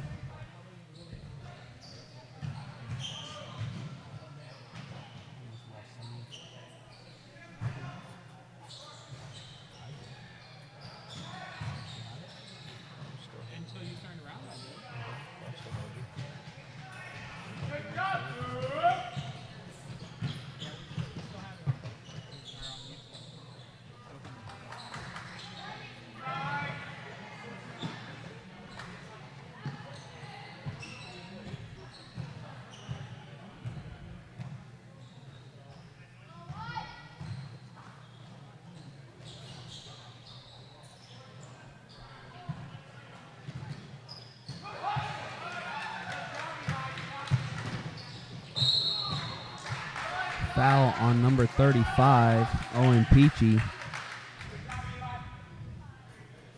on the drive there. By number 11, Elijah from the defenders.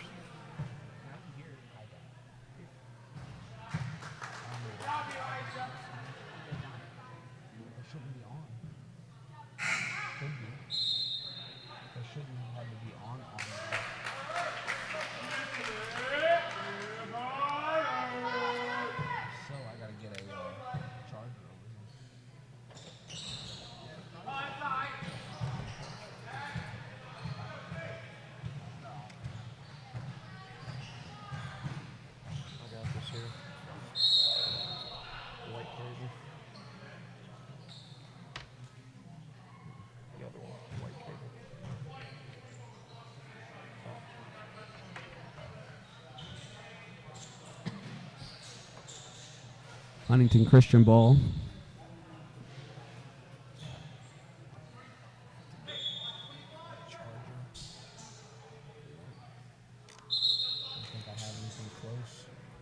don't think I have anything close. Here, swap these out. This has a longer cord than that. Oh, okay. Sure.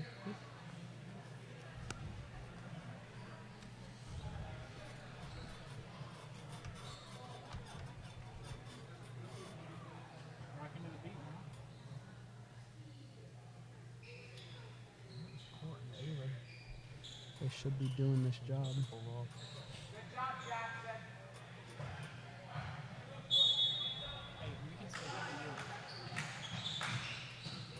What, when you're talking every time? Good defense there to play in between. Number 2 pushing the ball again to get ahead.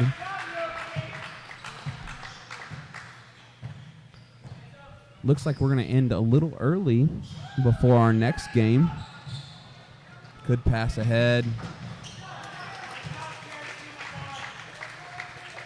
57-15. 2 minutes left to go in this third quarter.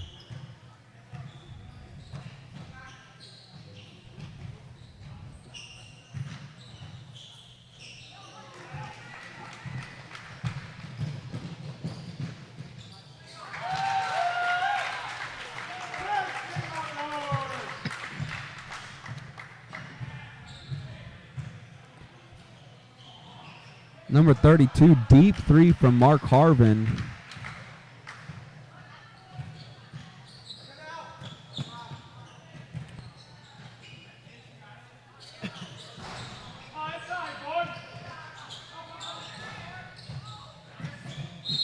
And that ball will be out of bounds, heading towards Huntington Christian.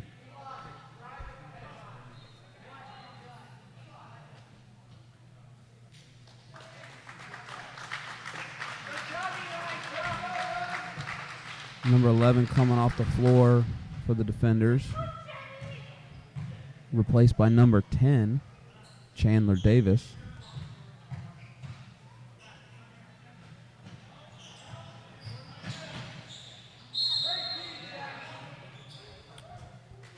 Blocking foul will be the call here.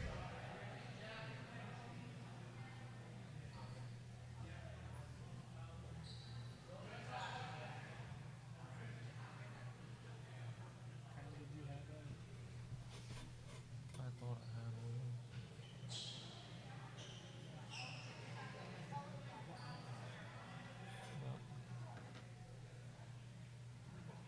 Trying to think of where I have one. Probably have one in my office.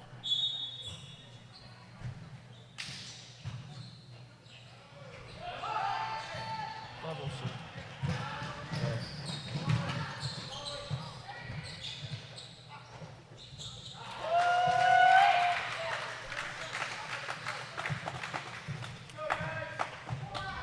Number 2 just really getting wherever he wants to go tonight.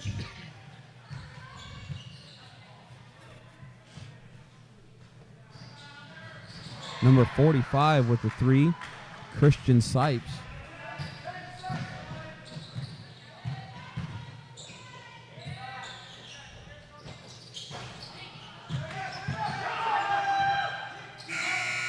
No bucket, no pass. 61-21 as the defenders extend their lead to 40 here. 61-21.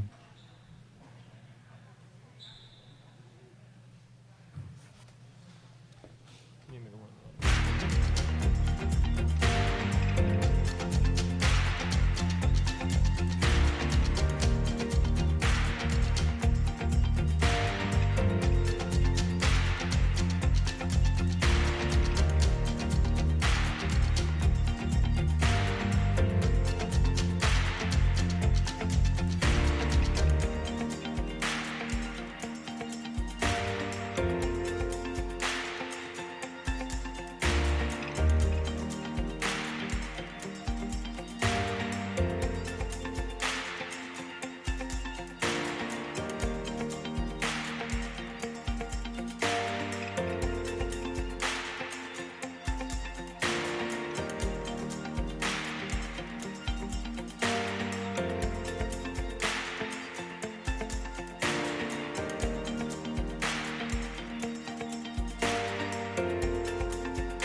Coming into the fourth quarter here, number 21 making his. Coming into the fourth quarter here, number 21 coming in with his first minutes of the game. Nate Castle.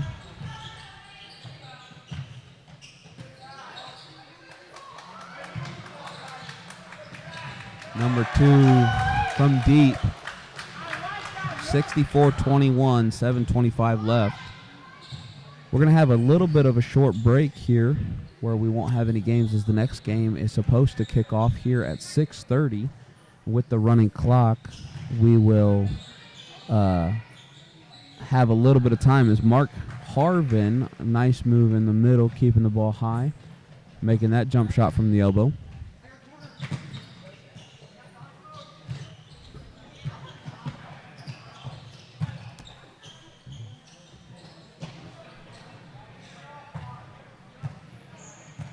Good defense there and rebound by number 25, Jason McCarty.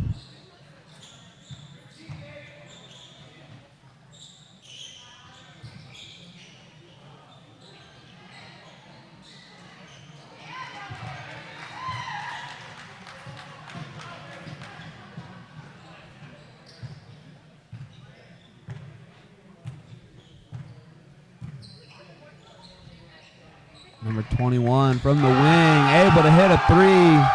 Good shot by the senior, Nate Castle.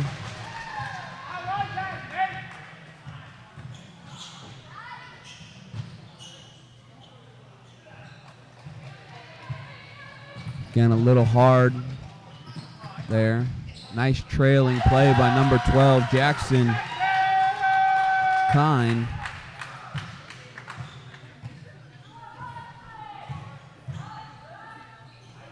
Number 2 probably has a double-double. Probably had a double-double earlier with points and assists. And that was just a missed call there. That was off on number 24 of the defenders. Coming in now, number 22, Moxley Runkle. And also number 25, Clay Farley for the defenders.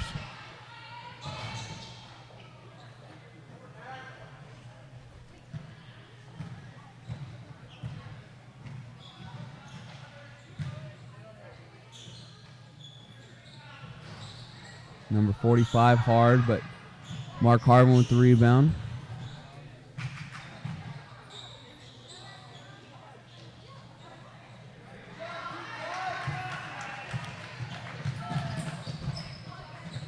Just not looking like it's Huntington Christian's night. They're missing shots that they normally make during the course of the season.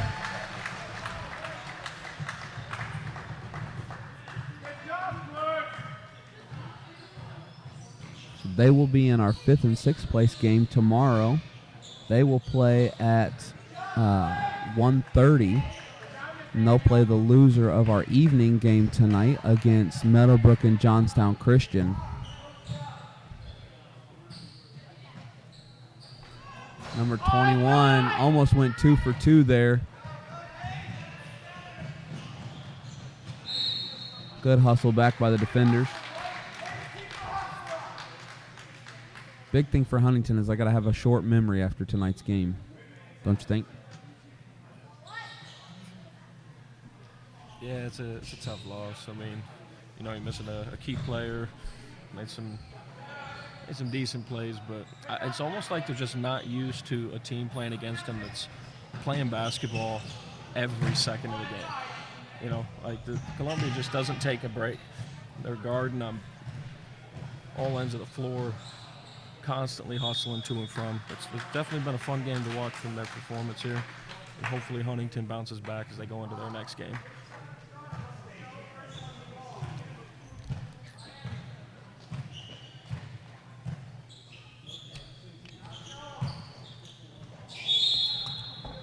Number 21 picks up a traveler there. Like the aggression, though. Guy coming Yeah, off the bench. It was a great move.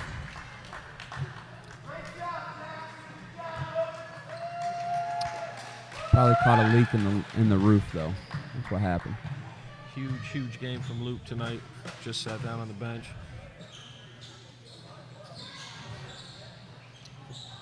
Yeah, he was kind of the floor general as well as his team, making sure everybody was involved. Well, he had, the first 7 points, 10 points? He was a machine right from the get-go.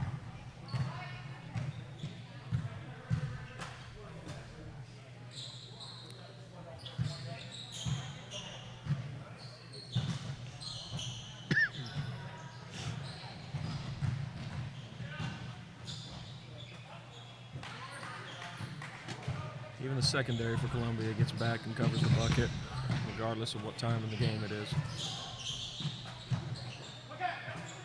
Nate stays on his feet this time. Hitting for the second. Ready to go.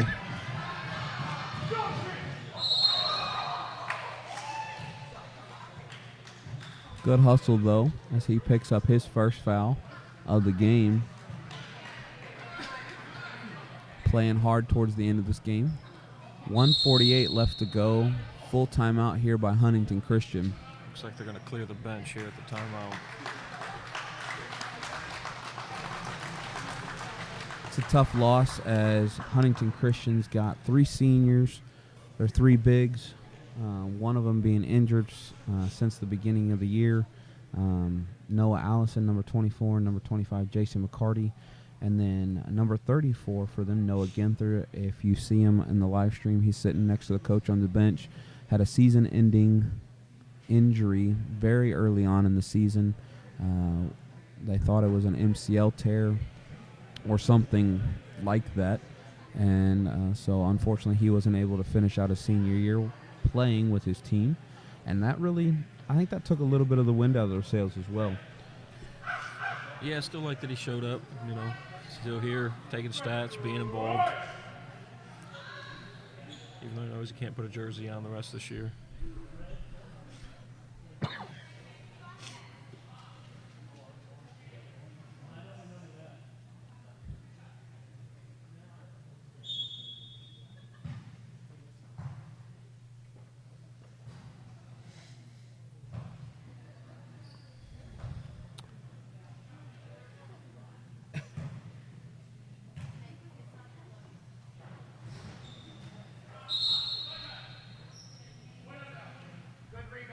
All right, let's see what the young bloods can do.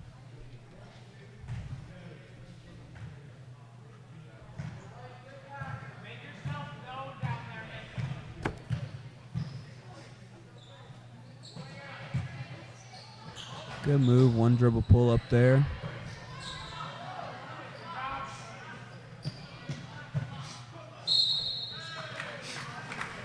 Foul here. 1:20 will be left to go. 2 shots here for number 25, Clay Farley.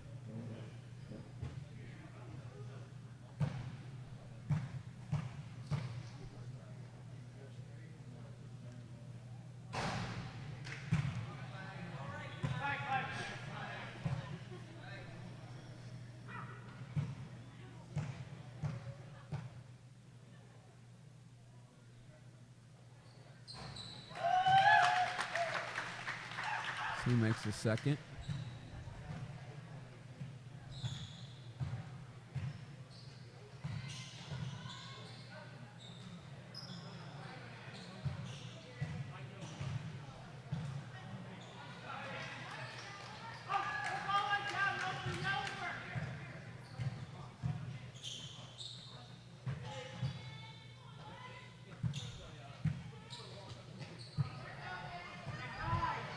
Columbia County looking to get everybody involved here as they're ahead 72-23.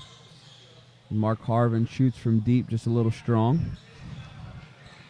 Good hands there by Huntington Christian. 35 left to go.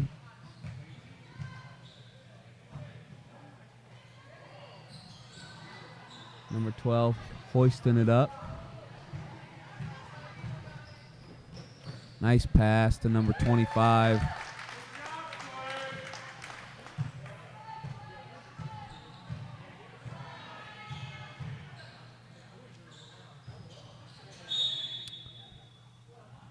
That one hit off the support beam after it hit the iron. And that'll pretty much be game as we take down the final seconds here. Columbia County will advance to play Blair County Christian tomorrow night at 8 p.m. Huntington Christian will play the loser for the 5th and 6th place game against the loser of Johnstown Meadowbrook. And we're going to take quite a bit of break here, almost an hour. We might start early, so don't be tuning back in, checking back in between games here, and we will see what time we'll get started. Next game's not supposed to tip off until 6:30, but we could start a little early depending on when the teams get here as well. That'll be it for right now. We'll keep the same stream, and we'll be back in just a little bit.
Thanks for sticking with us. We'll be back here in about 3 minutes with Belleville versus Great Commission. About 3 more minutes before we'll get started with Belleville versus Great Commission.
In order to just be a part of the ACAA. We're thankful for our league and the schools that are part of it. We ask that everything that is said and done tonight would honor and glorify you. We ask that you keep the players safe from injury. And Lord, we ask that you would give the coaches and referees wisdom and help our fans and coaches and the attitudes of our players to just point towards you. And we pray all this in Jesus' name. Amen.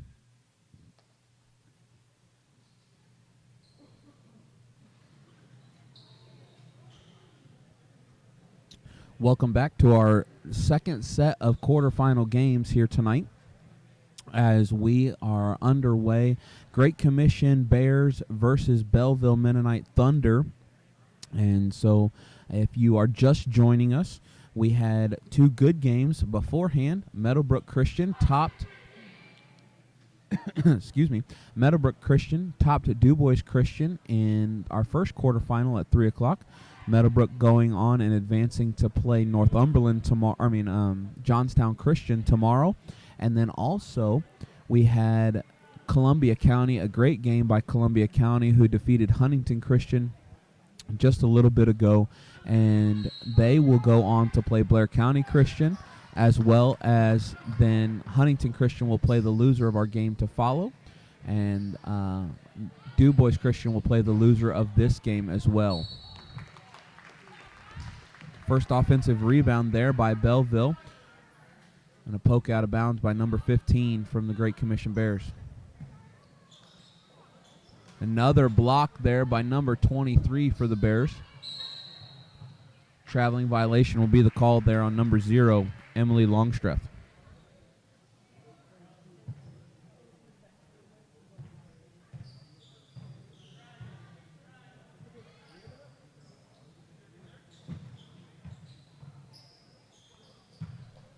We want to say thanks for joining us here tonight and hopefully this weekend, as that one was halfway down and just rims out. Unlucky bucket or unlucky shot for number 10,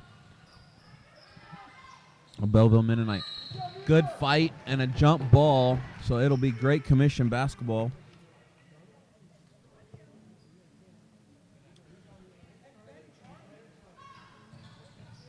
Seven players here on the court or on the team for Belleville Mennonite. Starting for them, number 13, Miriam Stoltzfus, as another three-point try by number 15 from Great Commission just rims out as well. Number 10, Sonia Yoder. Number 15 with her first attempt from 3. Good strong rebound. Number 15 must be wearing a different number than normal, because on my roster that I have for Belleville is not. Maybe I have the wrong roster. I'll have to look it up to make sure we've got the right one for them. But for Great Commission on the court right now, number 15 with the ball, Kyla Campbell. Number 0, Emily Longstreth. Number 41, Kira Sahoni. Number 23, Mila Palazzi, as Kaya Campbell will go to the line to shoot 2 after that steal. Number 23, again, Mila Palazzi. And then also number 3 on the court, Gabby Lawson for the Great Commission Bears.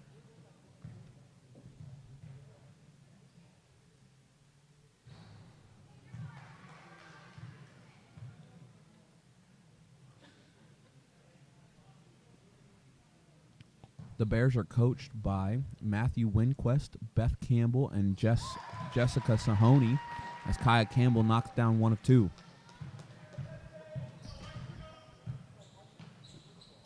If you're also just joining us, or maybe this is your first time tuning into the ACAA tournament, our top 3 seeds in each division get to qualify for the ACAA tournament, conference tournament.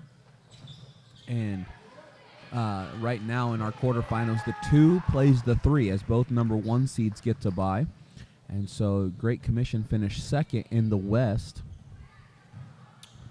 And then Belleville Mennonite finished third in the East. Good ball movement here by Great Commission.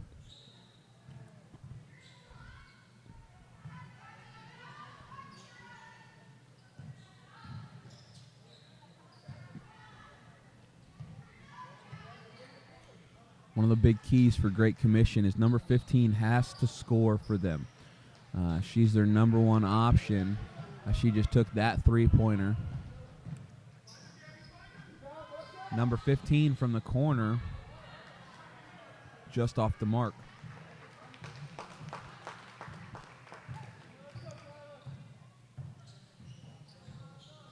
If you're able to be at the tournament, I encourage you to go get some concessions. Not just for the school, Blair County Christian School, to support them, but also they got really good food. And right now we've got some local food from Gearhart's Meat Shop in our concessions, and he's got some of the best pulled pork there is.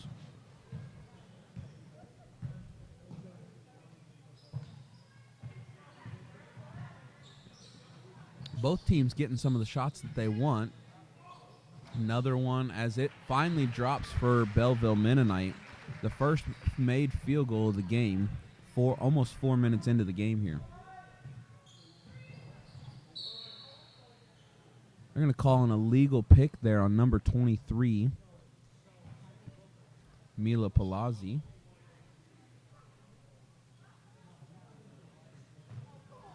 her first, team's first.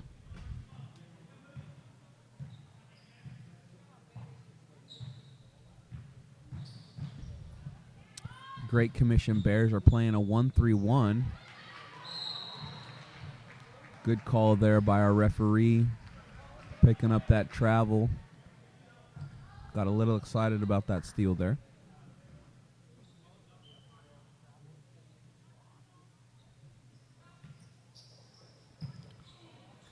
Number 12 posting up big inside.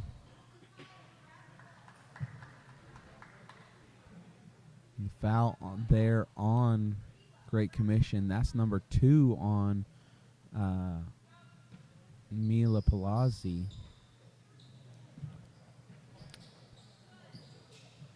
Saw another game tonight.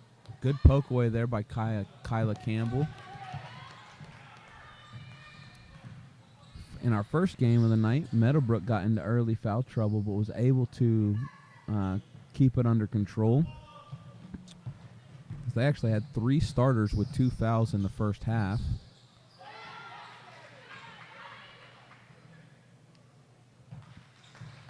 And this might just be a defensive battle. Belleville Mennonite playing a 2-3. I mean a 3-2, sorry.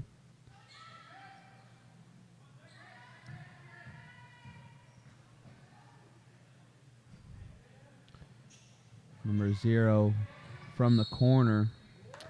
Ball will stay with Great Commission. In for the first time tonight, number 11 for Great Commission, Alana Rice.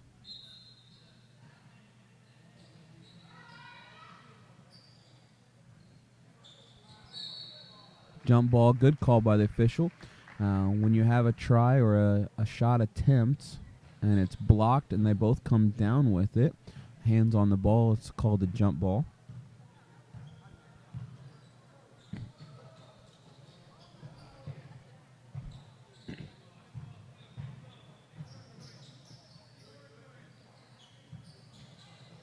Good ball movement by Belleville Mennonite right there to get an open three-pointer.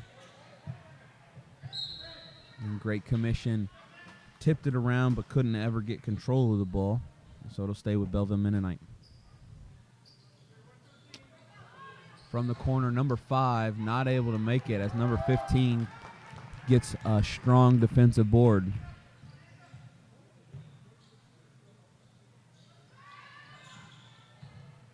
Trying to thread the needle into number 15. Timeout will be the call as Great Commission's coach doesn't like what he sees here. So we'll have a timeout on the floor. Full timeout. We'll be back in just a second.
Ball will stay with Great Commission.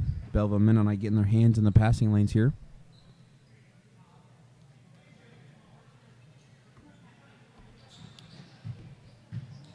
Belleville get it into Kyla Campbell. We'll work the ball away all the way around here to the wing and to the baseline. try to pass down the baseline. Again, the Thunder have their hands in the passing lanes.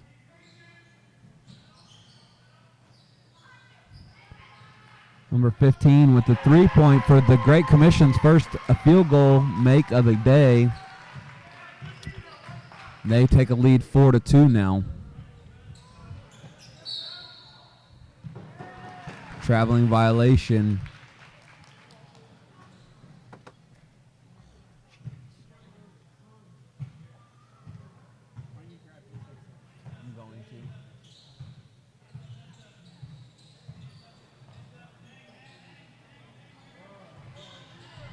I'm also going to change my seat. Flip the side that the logos are on, so if they're on the ground Yeah. instead of on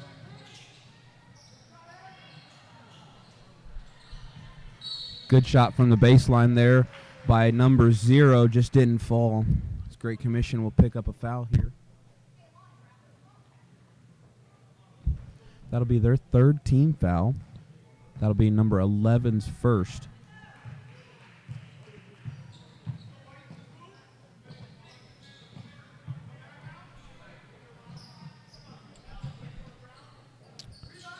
Good drive to split from number 10 there from the Thunder.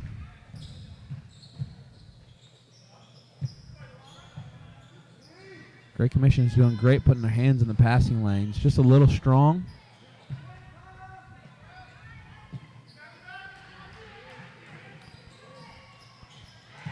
It was bound to go in right there as they were able to get quite a few offensive rebounds.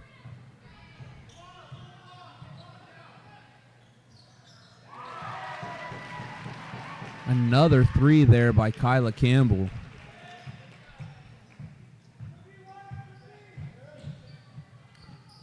She has all 7 of their points tonight. Number 5 trying for 3 from distance, but a good offensive rebound. Just not able to come down with it there from the bucket. Looks like Belleville's going to turn into a press here. Nope. Never mind.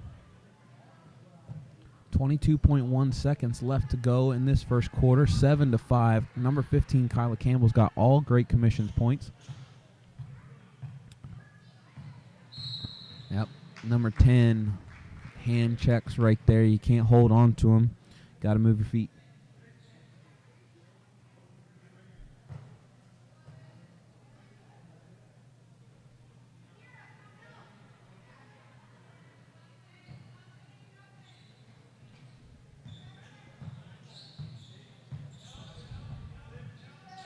Kyla Campbell getting into the lane, finds Emily Longstreth in the corner.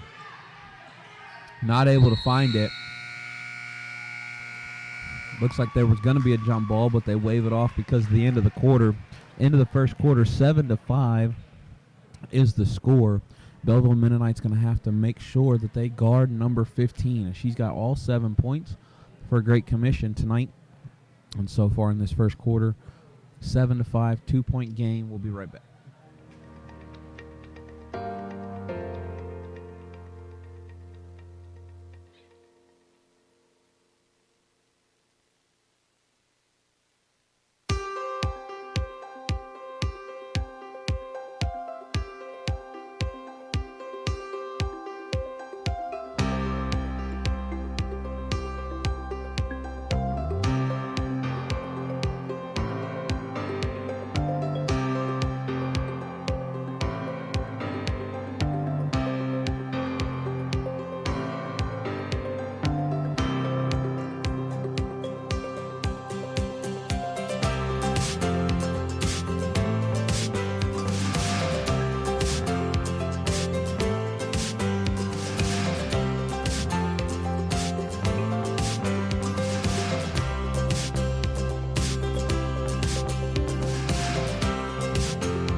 As we come in to start this second quarter, again, just a 2-point lead here for Great Commission.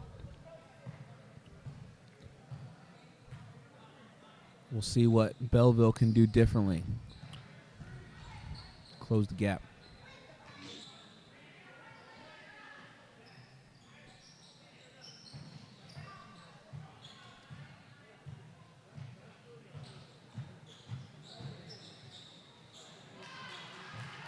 Good help defense there by Belleville Mennonite. Really collapsing on the drive there and getting hands up in the passing lanes.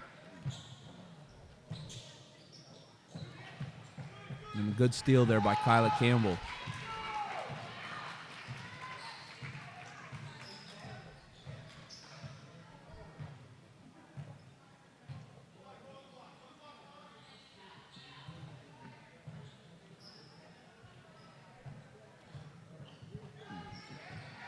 Great Commission trying to be patient offensively.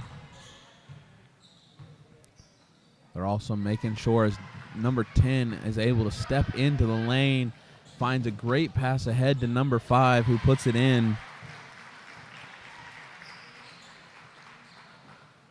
And I do have the right roster. I don't have number 15 on my roster. They must have had to switch jerseys or something.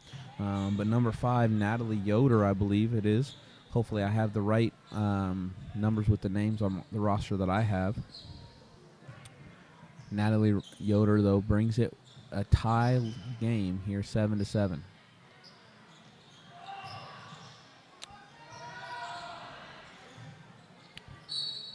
Great shot there, but it just didn't go down for number 0. 15 comes up with the tip around, and she's able to go up strong, and she'll go to the line for 2. That's team foul number 4 here on Belleville Mennonite. And that's foul number 2 on Miriam Stoltzfus, number 13.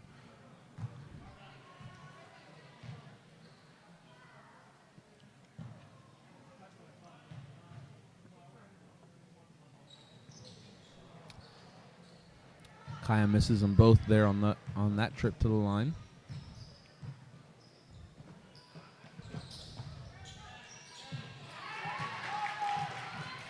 Good defense again by the Bears.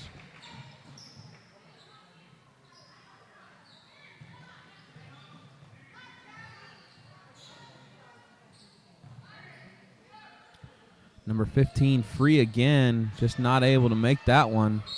And it'll be a jump ball off the offensive rebound by number 3 for the Bears. And it'll go to the Thunder.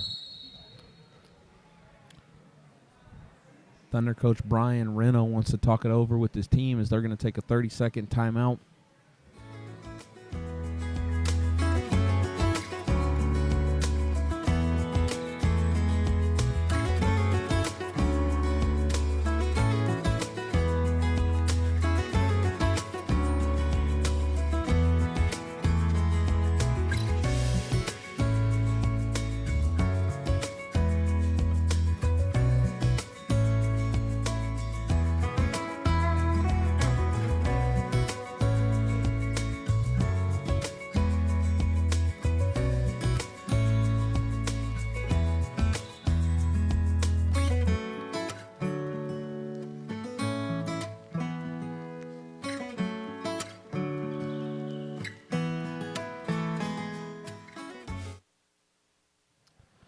Coming out of the timeout here, Great Commission stays in there 1-3-1. Number 15 drives baseline, and that one again, Belleville Thunder have had a couple of shots that just look like they've been halfway down. Number 11 with the heave from outside doesn't fall.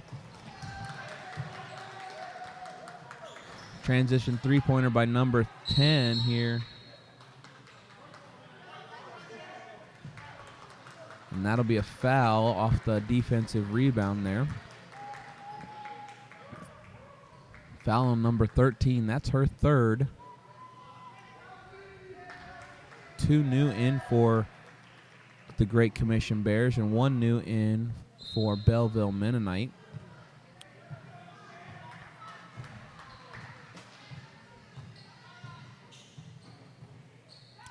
As number 14 comes into the game, Karina Reno, who's a freshman here for Belleville. Number 1 for the Great Commission Bears sees her first action tonight, Kelsey Moyer. And then also returning to the game is number 23, Mila Palazzi. Out of bounds, it'll be Great Commission basketball. If you're just joining us here, we have one more game this evening after this quarterfinal game between Great Commission and the Belleville Thunder. We have Johnstown Christian, who will be playing against Meadowbrook Christian. Great pass ahead there by number 12, Reno, but unable to finish is number 10.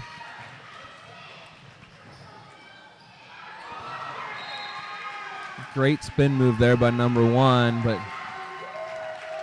puts it in. That's a jump ball, so it will stay with the Thunder.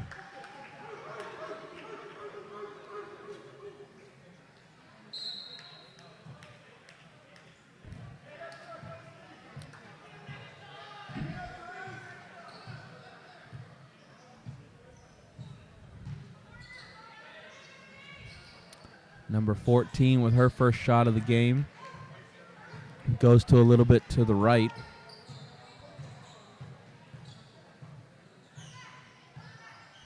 Again, deadlocked here at 7-7. Under 4 minutes to play in the half.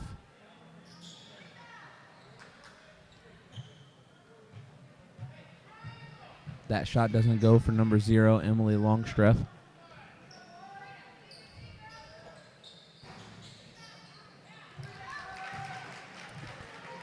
There's only been 2 points, so 4 minutes at least that Great Commission has gone scoreless after having a lead 7-5.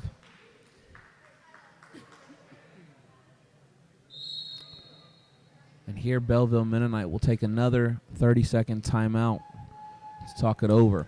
Belleville Mennonite has 1 bucket in this second quarter. Great Commission has been held scoreless. And so real defensive-minded game. Both teams coming up with steals, hands in the passing lanes. So it's going to be whoever can finish their shots and get some shots to fall might come out the victor tonight.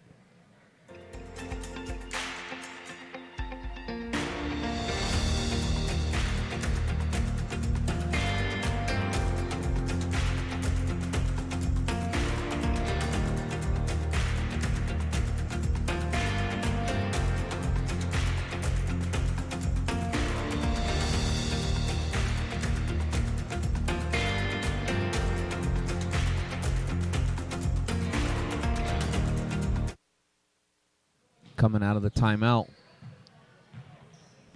Belleville stays in their 3-2.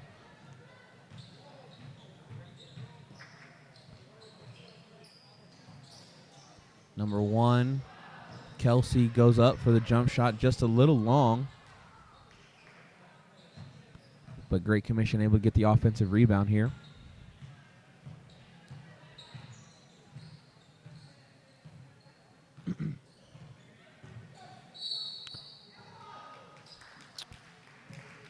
That'll just be a common foul on the floor.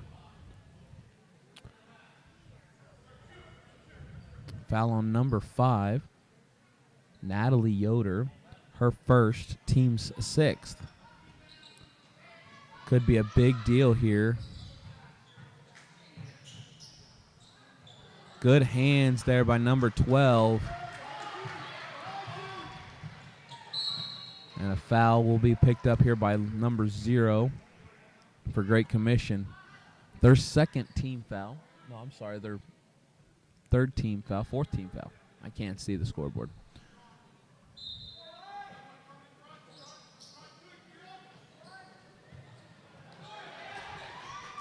Great Commission doesn't have a number 10. I think they have a miscommunication about the foul here, as it was reported number 10, but it was on number 0 here for Great Commission.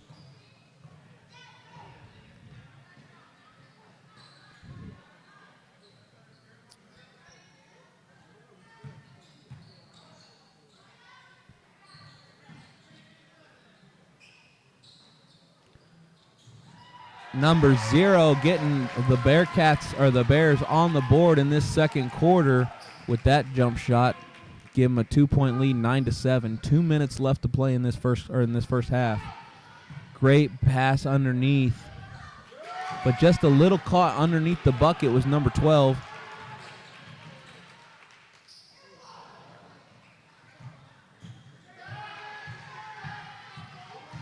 Number 15 pushing the ball, taking that jumper. Looked like a quick shot there on that fast break. Acaa Campbell from the free throw line off that dribble and stop and pop.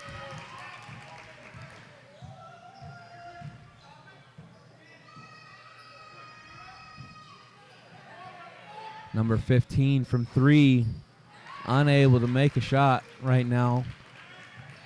You can see it's frustrating her. Nice pass underneath, just unable to connect.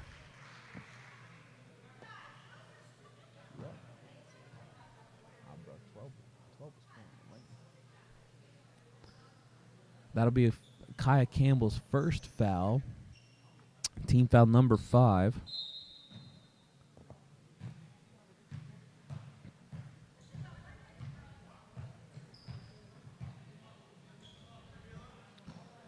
Good skip pass to find the corners. Against the 1-3-1, you want to attack the corners. The corners are what's open. It's also one of the most difficult shots in basketball is a corner shot or along the baseline.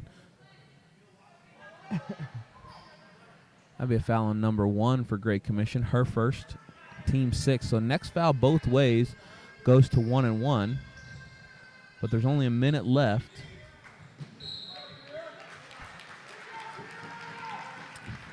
As Great Commission has kind of pulled ahead with a 4-point lead here right now. Final minute of play in this first half.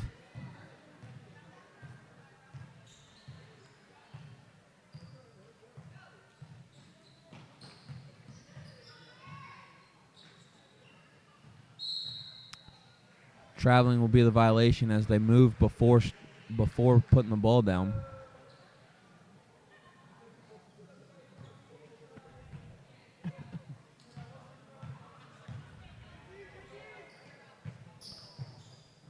Good pass ahead there.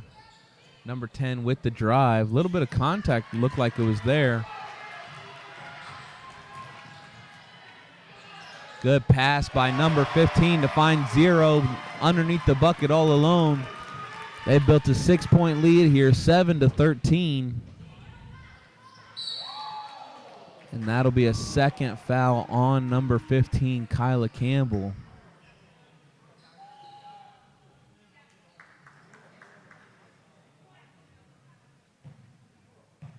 11.9 left on the clock. Looks like Great Commission is going to sub out for Acaa Campbell.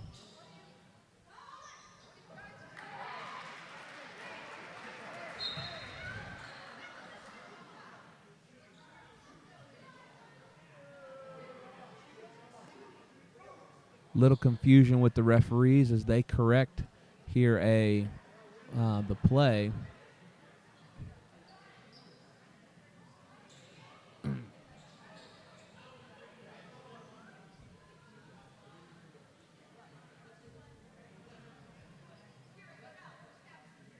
So miscommunication by the referees as they went to 1-1 procedure instead of saying it was 2-shot foul. And so a little discrepancy there. So number 10 will go back to the line to shoot her second of the 1-1. 8.6 left on the clock. It's not a correctable clock error. Number 10 makes the second to bring the Thunder within 5. Timeout, Great Commission.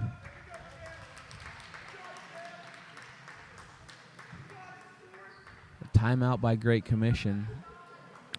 In fear of a turnover, it'll be a 30-second timeout here. We'll be right back.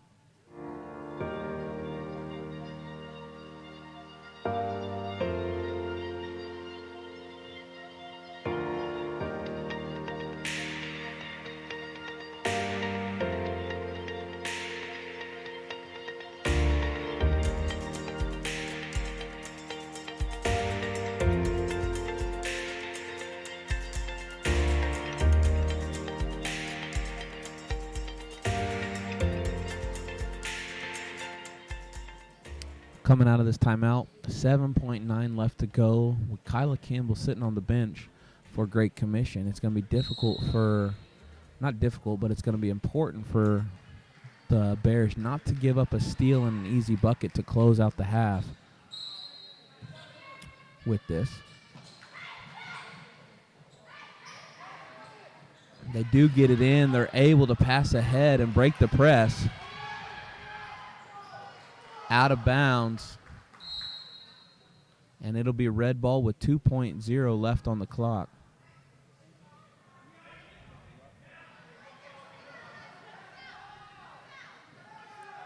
Two seconds, letting the ball roll in. Gets the shot off and almost banks it in to end the half. But they're not able to convert. But they're able to cut the lead down to 5. 13-8 is the score right now as we go into halftime. Again, if you haven't been with us all night, but tonight we have had our first 2 quarterfinal games were Du Bois Christian versus Meadowbrook Christian girls, and they have Meadowbrook won that game against Du Bois. And then in the second quarterfinal game, Columbia County played a great game against Huntington Christian, was able to defeat them, and so Meadowbrook will take on Johnstown Christian tomorrow afternoon, and then also Columbia County will take on Blair County Christian at 8 p.m. tomorrow evening.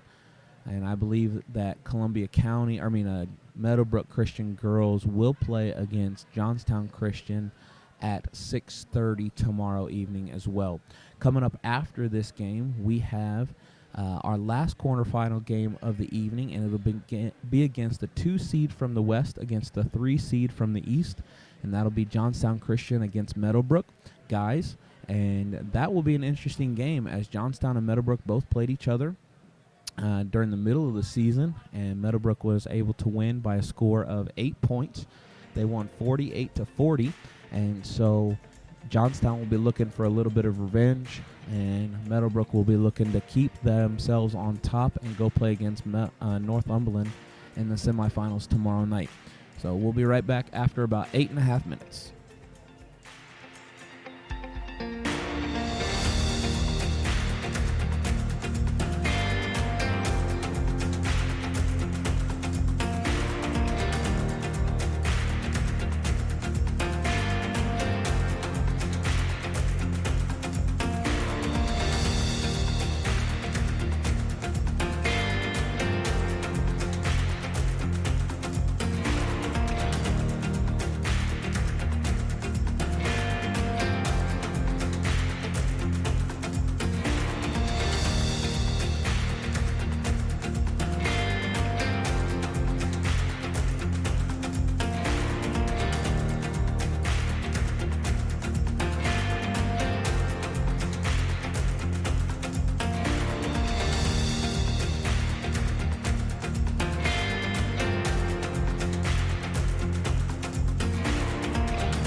Coming back into the second half, Great Commission nursing a 5-point lead, 13-8 to get started here. Big block to start the possession here in the second half. Good defensive stand, 13-8. Hey, you want a chair? Listen, you might not have too many opportunities to sit. You might want to take them. Looked to be a travel there, but they say she didn't have control of the basketball.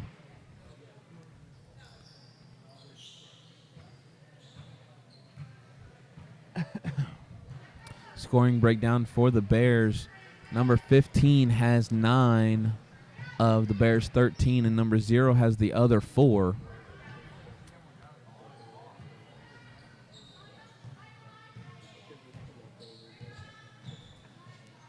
Coming back up.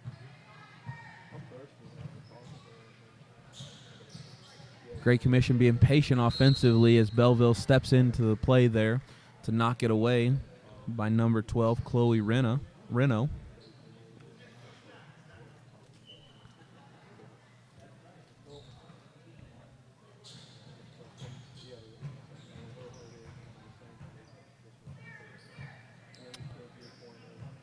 Number 15, Kyla Campbell, stepping out, making sure teammates get set up.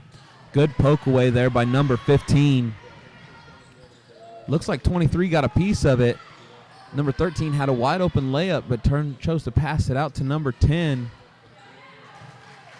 Comes up short on that layup or on that 3-pointer.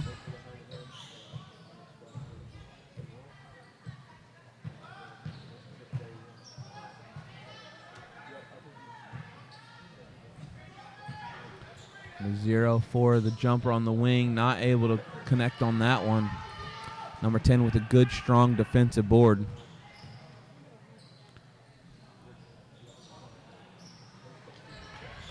Good hustle there by number 10 to get there and put pressure on the ball. Jump ball will head to Great Commission Bears.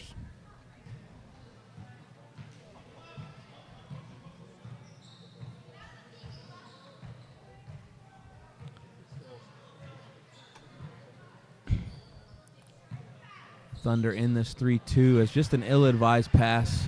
Number 10's able to step into the passing lane, kind of bait to the pass to make it hers. Kira Sahoni, though, with a steal going back the other way. Fires up a shot and makes it after a big steal to go up 15-8.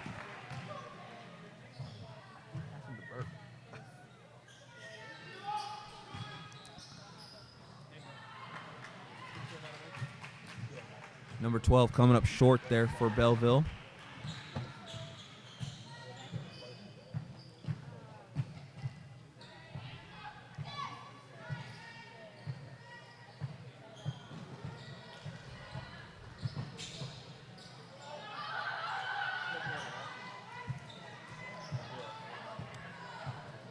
Smart play by number 15 there.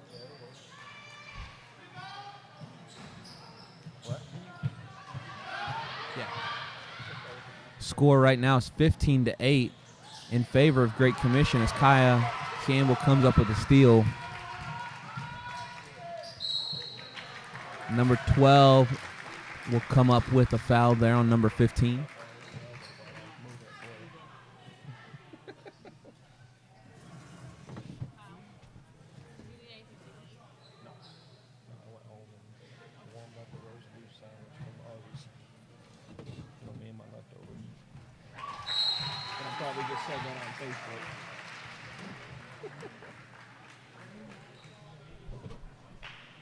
Kai Campbell makes the first of the 1-on-1, or the 2-shot, to go up and double the score. They go up by 18-6. 4:27 left to play in this third quarter.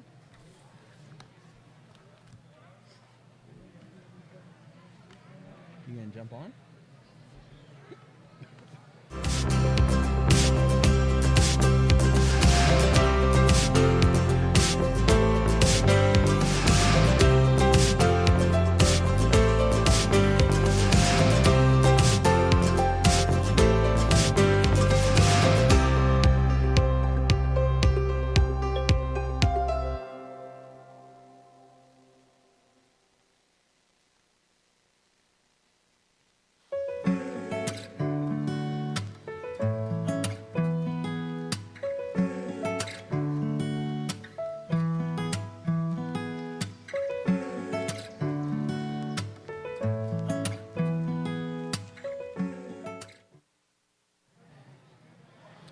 Coming out of the timeout, Kyla Campbell has a second shot here, the shooting foul. And, excuse me, they're up 16-8 right now. 4:27 left to go in this quarter as we start the second half. She makes the second as well to give them a 9-point lead. And she has 13 of that 17. Or no, Kira Sahoni had a bucket. I'm sorry. She has 11 of the 17 for her Great Commission Bears.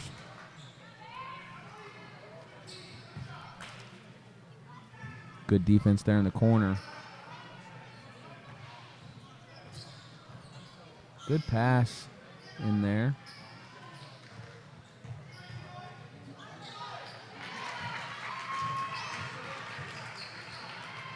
Great Commission able to come up with that steal. Kaya Campbell all the way to the bucket and up and in to make it an 11-point game, 19-8 right now. Belleville Mennonite has still yet to score here in this second half.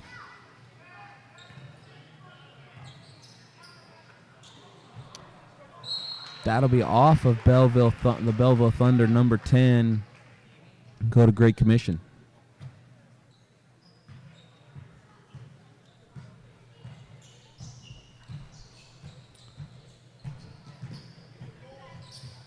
This would be the first time in a long time that to my knowledge, that a West team has beat an East school as far as the girls' basketball is concerned. It's been a while since that happened. So if the score holds true, 19-8 here, Great Commission pulls off the victory. It would almost be like an upset, even though they are the higher seed technically. Number 12 with the offensive rebound, up and in.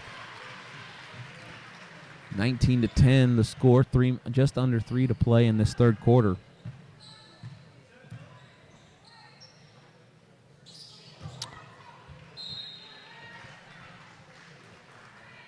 An unforced error there by the Bears.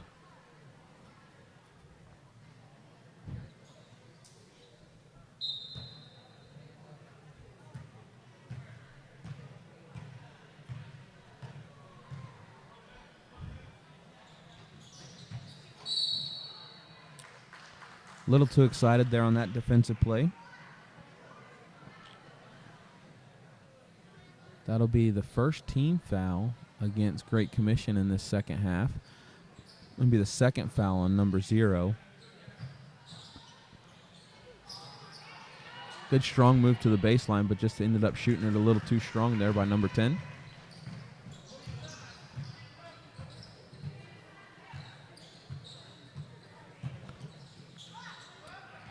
Quick shot there from the foul line by number 11, Alana Rice. Good find there by Kyla Campbell.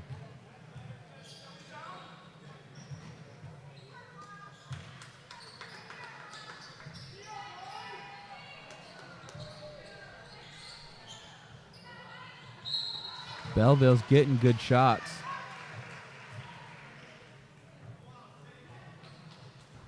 Just not able to knock them down as 21-11 is the score. Minute 55 left to go in the third here, and that's the third team foul on Kyla Campbell. She definitely needs to be careful not to pick up a fourth here too quick. Make her have to sit.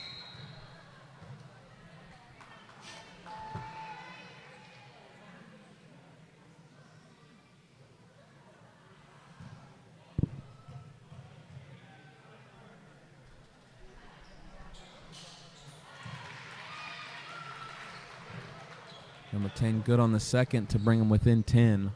21-11 the score.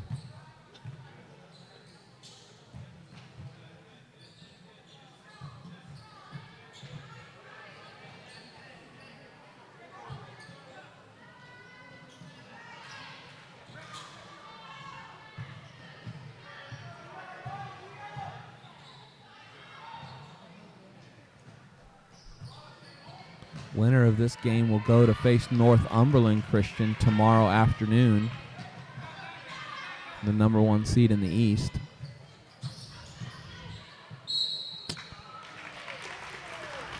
Reach and foul will be the call.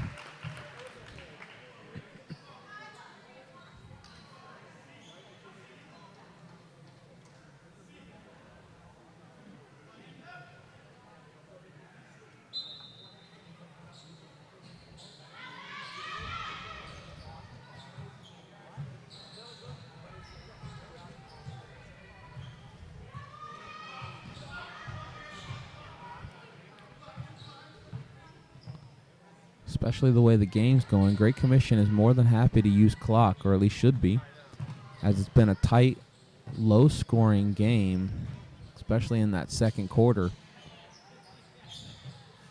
The longer they waste some time, the harder will be to come back, and not just because of the point spread, but because of how long it takes both teams. It's been taking them to score because of the defensive battle here.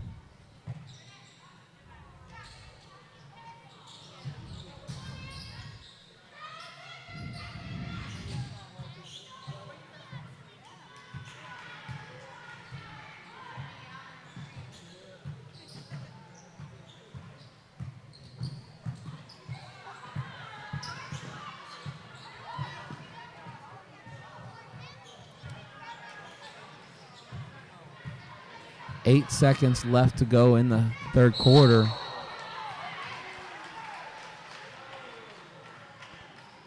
And that'll be a foul. Team's third of this half. First foul on number 15. 5.2 left to go in the third.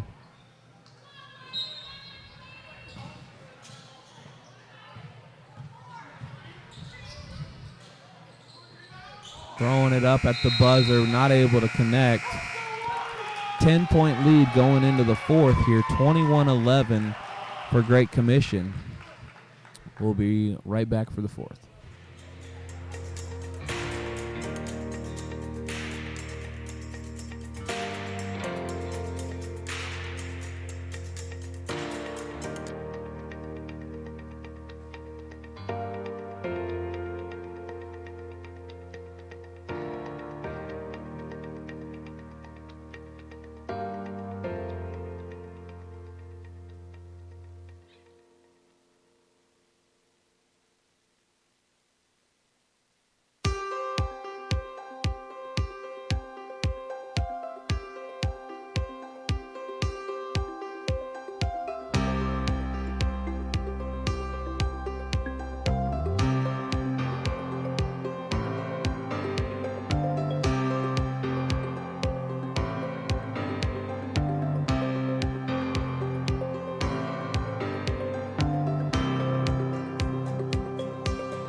Starting the fourth, Belleville Mennonite looks like they're coming out to play a little bit of man-to-man, trying to force some things.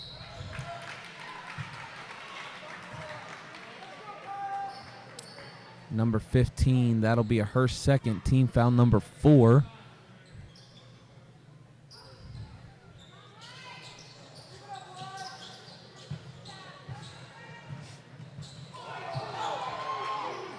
Kira Sahoni with a good move. Stop for injury there to check on number 13.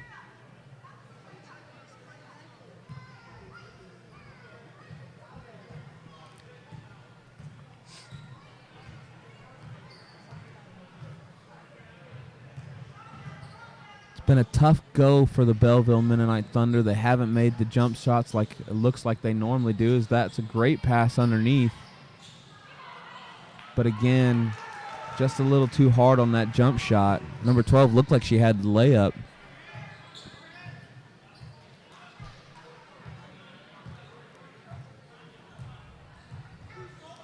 Good hands there.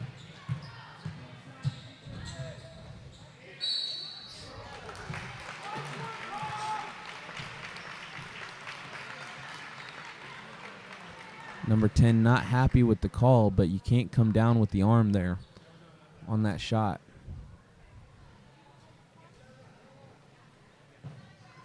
That's her fourth. That's a big foul. The primary ball handler for Belleville. The question is the coach going to rotate her? The problem is I don't think they have anybody else that can stick Kyla Campbell from Great Commission. Nah, I think you're right. She's got the drive to be there, too. That foul could be a real big game changer, like you said.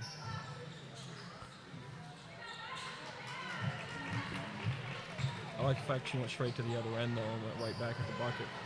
Yep. Foul wasn't going to change her mentality in the game. All right, they switched it up here. Kyla with an easy crossover all the way to the baseline.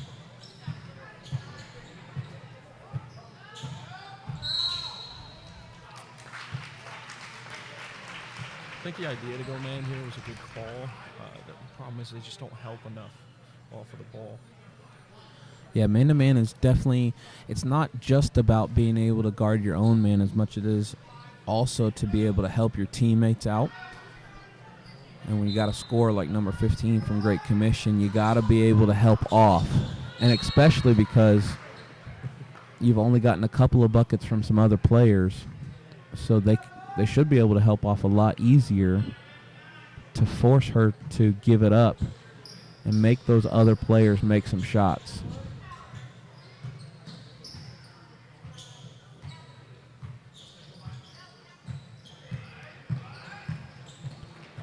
There, that reach just gave her a little bit of a path. Luckily, they got a little piece on the ball.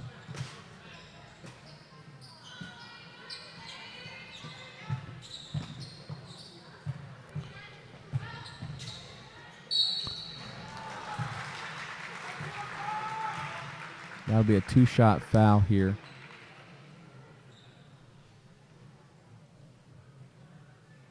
Number 15.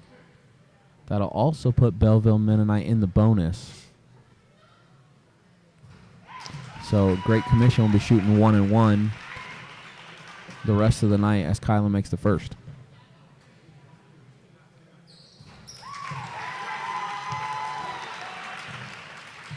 Now she's... Go ahead. Now the question is, does Kyla have the stamina, going this deep in the game, just keep her head cool and take over? Didn't she have 3 fouls too going into this quarter? Yes, she does. Good first three-pointer made by Belleville. That could also be game-changing as they've gotten some three-point shots, and they've had some that have gone almost 3/4 of the way down in. Good drive, and even a finish with that left hand there off the glass. 27-14, 5:39 left in the fourth, and Belleville wants to talk it over.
Coming out of that timeout here, Belleville Mennonite.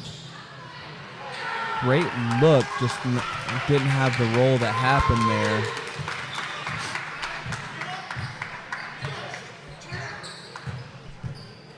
No help, no hedge.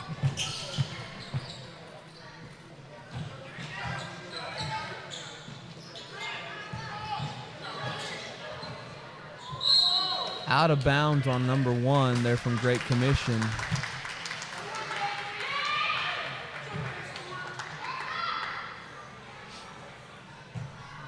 Wanted a foul call there.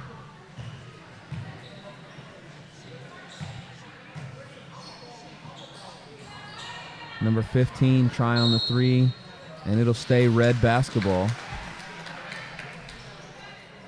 Apparently she wants a foul call there, too.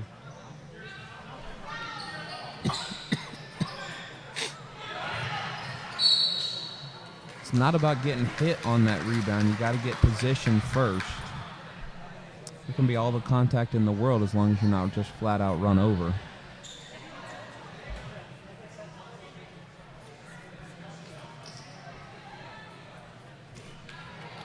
Number 3 comes in for number 1 for Great Commission.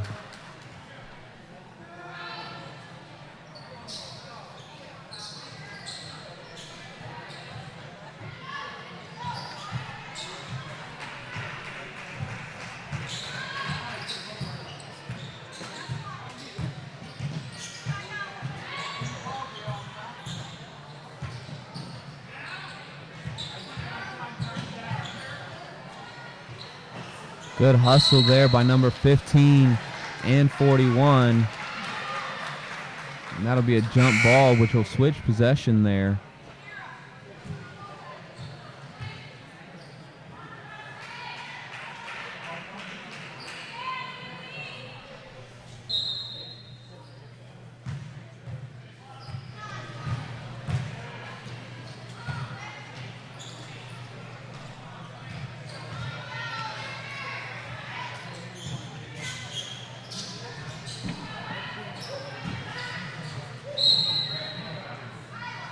Stay red ball there after the tip out.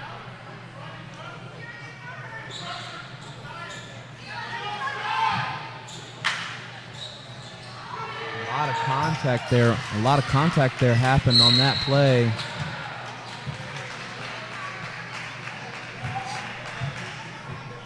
And then a frustration foul way away from your own defensive end to send number 15 for a 1-and-1.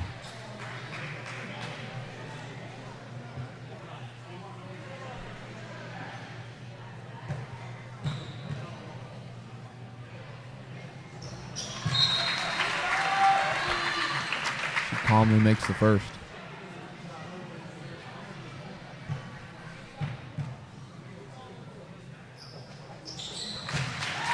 That's 21 points from number 15. She's got 21 of their 29. 29-14 going into the final 4 minutes of the game. Good offensive rebound and bucket there by number 5.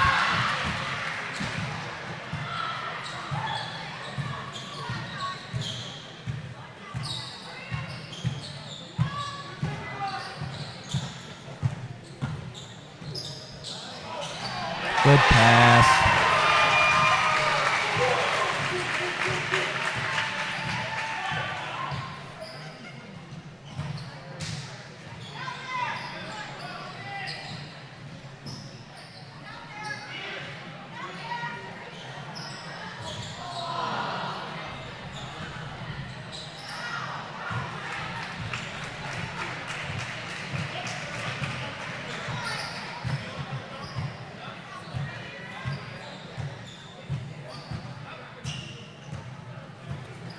.3 minutes left. They're going to have to start putting the pressure on in order to make her give up the ball.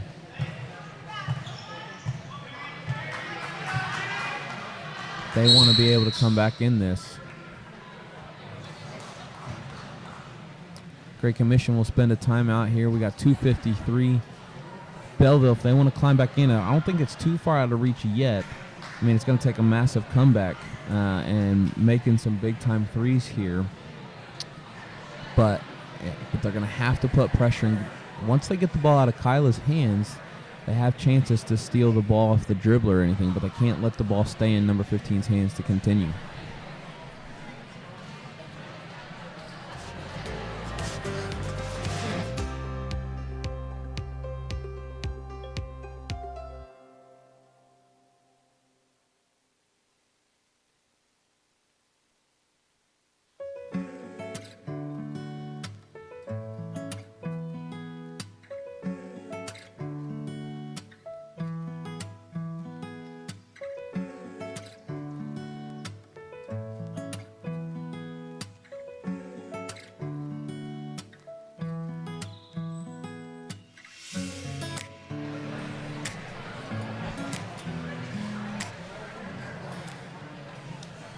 2:53 left to go here in the fourth quarter. Great Commission with that 15-point lead. Doing a better job switching this time. Ended up putting number 10 back on her, but number 10 does have Sonia Yoder has 4 fouls.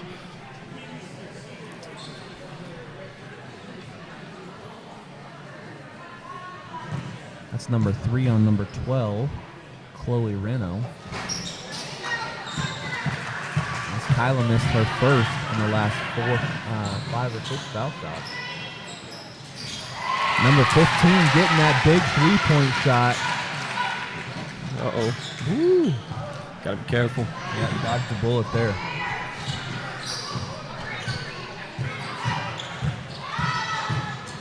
You just can't let her go all the way to the bucket. A couple of people running with their defenders there.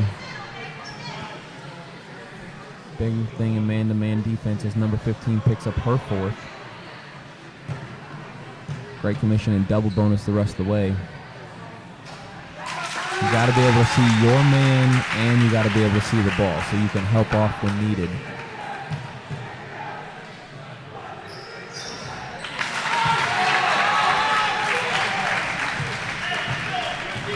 Big time free throws to keep it going here.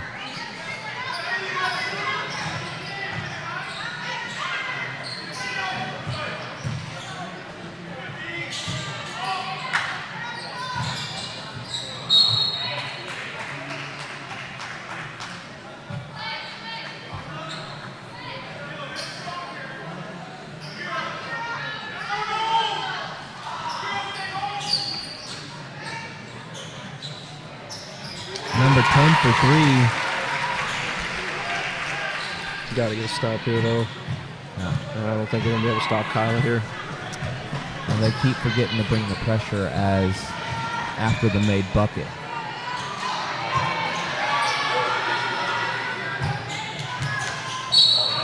And that's number 5 for number 10. That's just a tough foul. She's playing good defense and really just kind of fell into it. Doesn't mean it's not a foul, but playing great defense there in order to force it away. Just lost her footing when the ball started to rotate back to Kyla.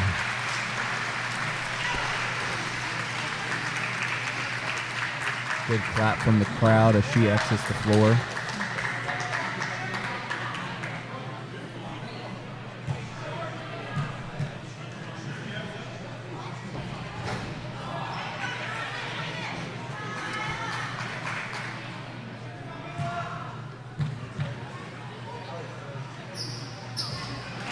Kyla goes 1 of 2 from the free throw line there.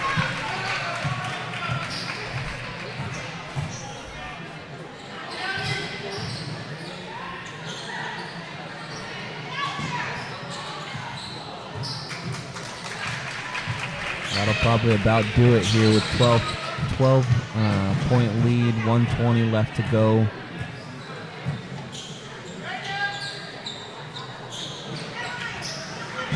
That's probably not the shot that Great Commission wanted right there, even though that's a shot that number 0 makes regularly. They probably would have liked to eat a little bit more of the clock there. Final minute to go, 34-22 in favor of Great Commission.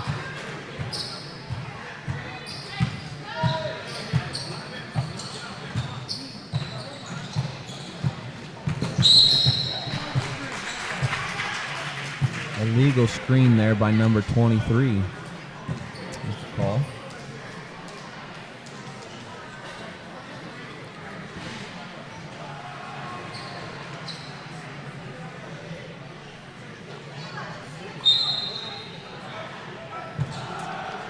.42 seconds left to go here.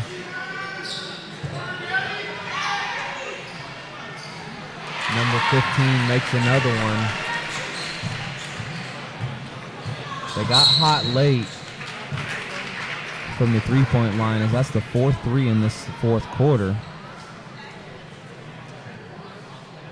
But in the end, number 15 from Great Commission, just too much offensively to be able to handle the ball and apply pressure.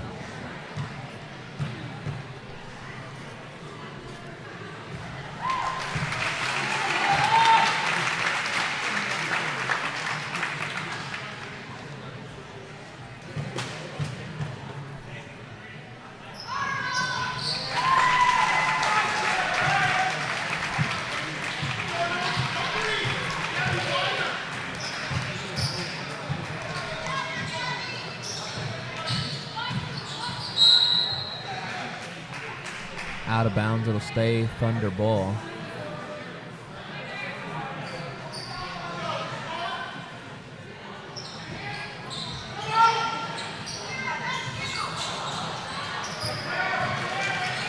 That will do it. They do have to get across half court. That'll be the game here. Final score 36-25. Great Commission wins. And they'll head on to face Northumberland Christian tomorrow afternoon as they play the 1 seed from the East. Good game by both coaches. We'll be back in about 15 minutes or so to get started with the boys' quarterfinal game, Johnstown Christian versus Meadowbrook Christian.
All right, we are excited about tonight's games. All right, we're excited about the next game here between Meadowbrook and Johnstown. We'll start with a word of prayer, and then we'll get this game going.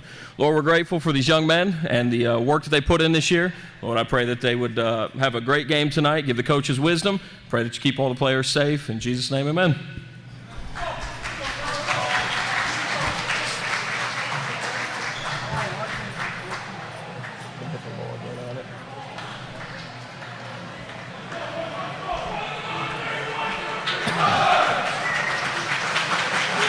Welcome back to our last game of the evening tonight. That's just what we're going to go on. We have Meadowbrook Christian versus Johnstown Christian.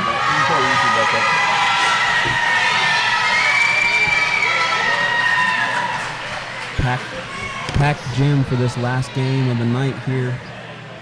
Again, big time game. These teams played each other towards the middle of the season. And Meadowbrook getting the edge. Double dribbles would be the call.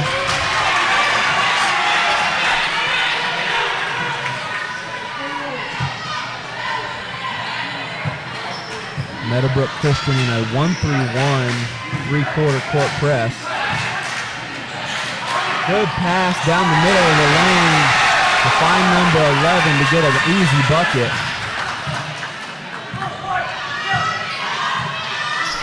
Make sure you mention who you're calling and who's guest. Foul on the pass there as Austin Canelo with the drive. On the court now for Meadowbrook Christian, number 24 here, Jacob Reed. Number 11, Austin Canelo. Number 21 here, Noah Smith. Number 23 is Gabe Rodriguez. And then number 3, Michael Smith, as Austin Canelo comes up short on that three-pointer.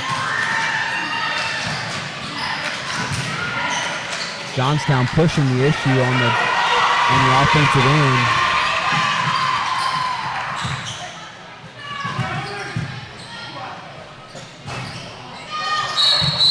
Out of bounds there, off the rim there from number 11. On the floor for Johnstown Christian, number 2, Deontay Coleman. Number 23, Michael Taylor. Number 11, Noah Baker. As Johnstown throws that one away. Number 22, Isaiah DeGardi. And then also number 5, Christopher Berkey.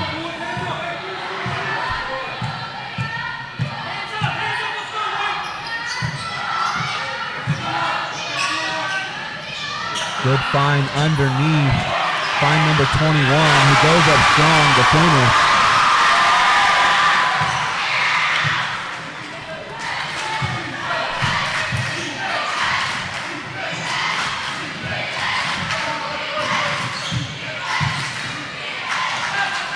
Number 5, hard, gets his own rebound and puts it up. Will pick up a foul, and he'll go to the line to shoot 2.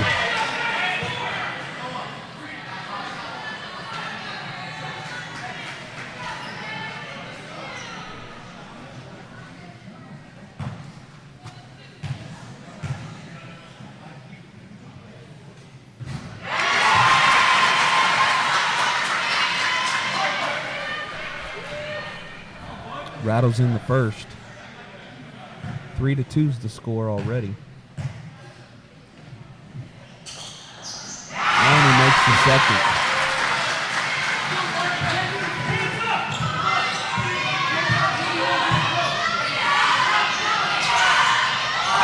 Number 3 walks in and says, "You got to guard me from the top of the key."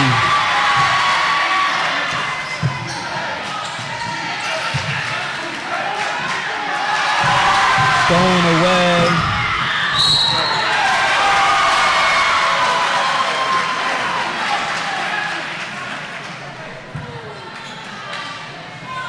Number 11 going in strong with the ball.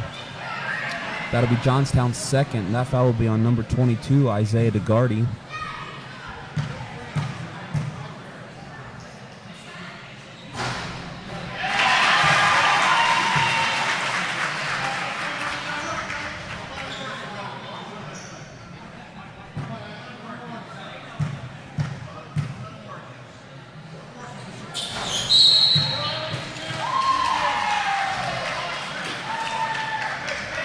lane violation there on Johnstown Christian. I believe it was on number 22. So number 11 from Meadowbrook will go back to the line to see if he can convert this one.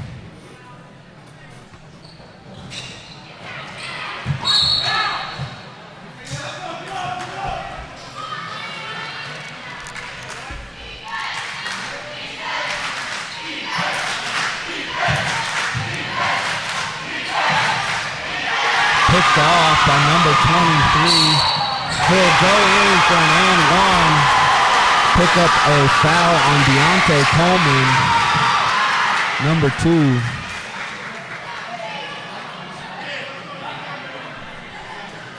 Strong finish there by number 23 from Meadowbrook, Gabe Rodriguez. He'll convert the three-point play.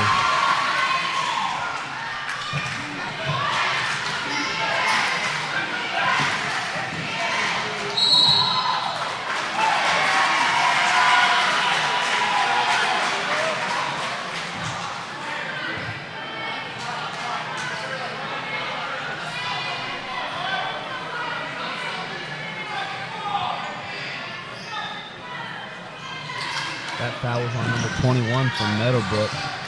His second team foul his first team foul number 2. As number 2 from Johnstown Christian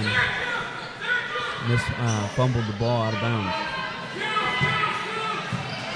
gotta love tournament games, man, where they are loud, end of the night, everybody's in the gym, crowd going crazy, and when you're playing well and shooting well like that.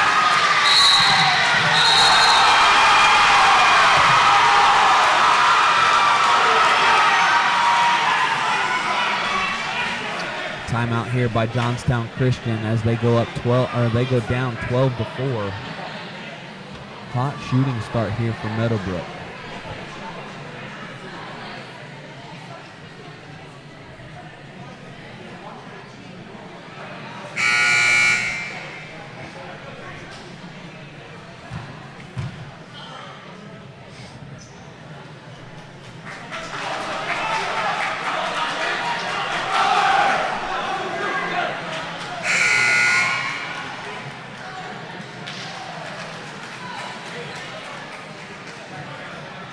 Johnstown Christian really needs to get number 2 involved early here as their best player, whether he facilitates and finds other people.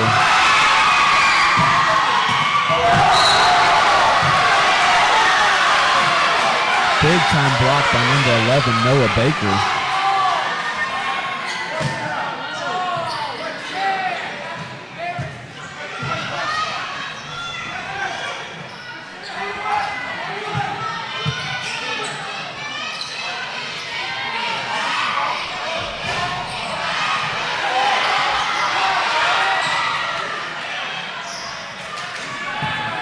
Good rebound by number 22 there.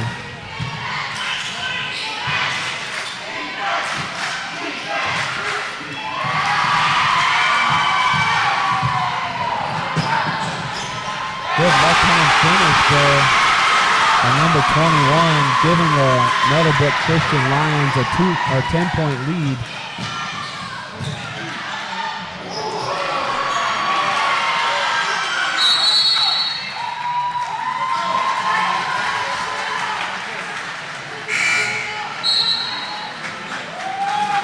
In for the game, number 40, Jacob Bear for the Lions, taking out number 21 after that nice left-handed layup in transition.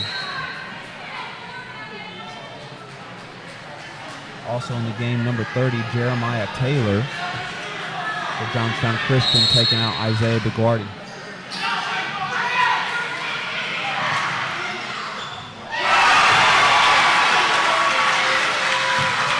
Big shot there by Deontay Coleman, and he's really going to have a big game if Johnstown wants to come back in this game.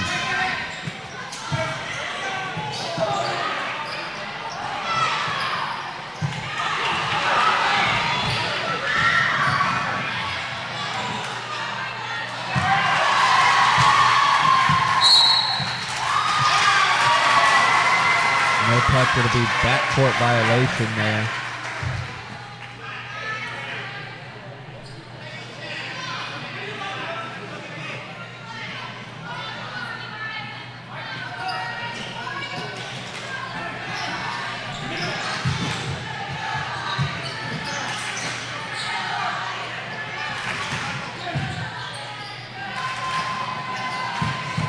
Meadowbrook, good ball movement, good strong take there by Ashton Canelo.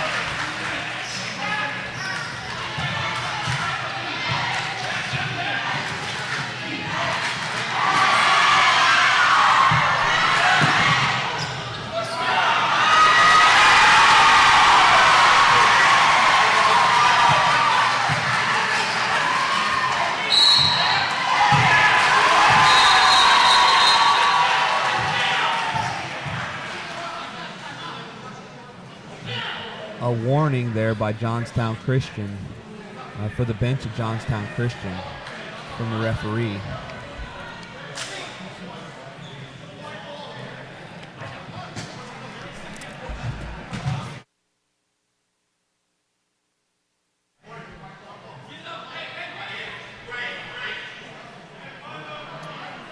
So an official warning already put in the books for Johnstown Christian here. 7-18.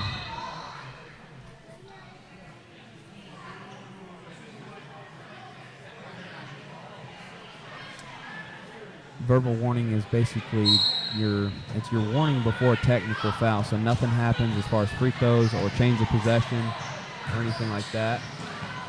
I pulled out of the 1-3-1 there, but man.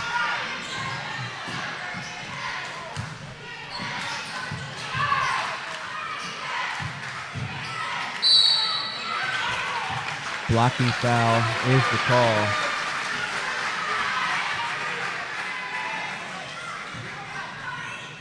Number 30 will go to the line to shoot two.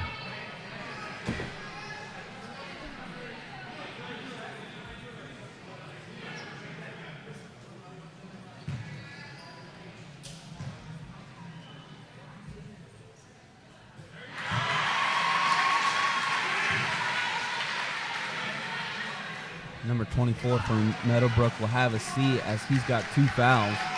3 minutes left to go in the first quarter. Johnstown behind by 9 if they make that second free throw. 18-9 is the score. Again, just under 3 to play in this first quarter.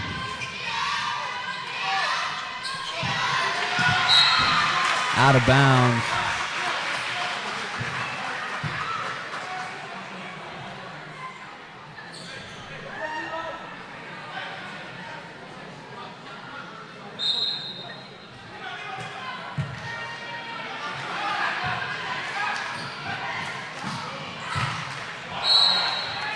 Offensive foul call on number 30.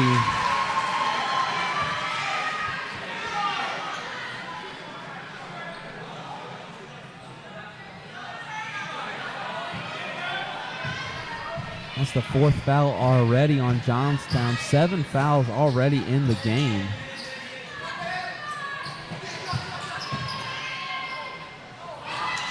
I think there was a miscommunication on the Meadowbrook players of who that pass was to. I think 23 was passing to 11. And Johnstown just didn't catch that one.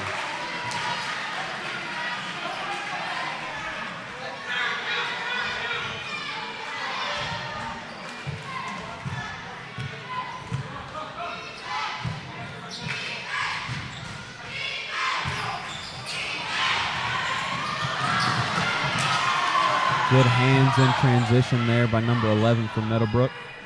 Keep the ball on their side of the floor.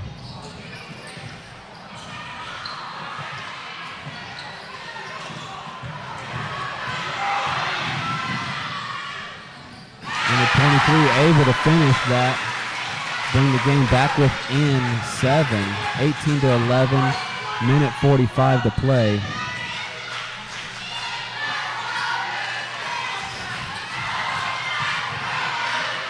Number 40, number 5 with the tip, and Austin Canelo able to scoop it up. and get an and one. Let's see if he can complete the three-point play, as number 30 has 2 fouls now. That's 5 team fouls on Johnstown Christian.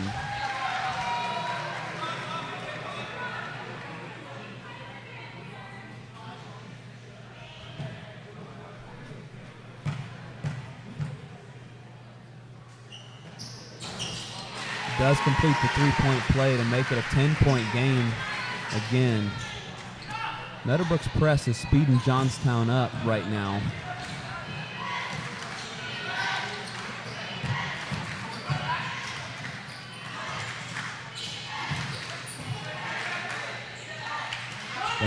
They're finally able to run some offense here, get a good shot.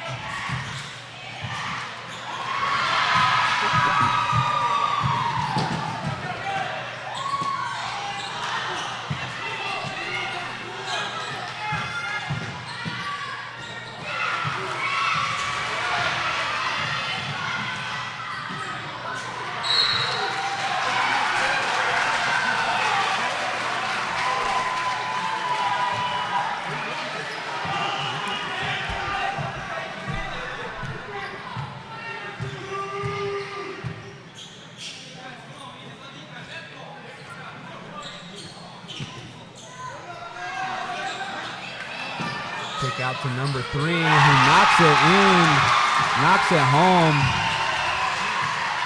13-point lead now for Meadowbrook. Last 30 seconds of the first quarter. 24-11 is the score. Jump ball. It'll be Meadowbrook basketball.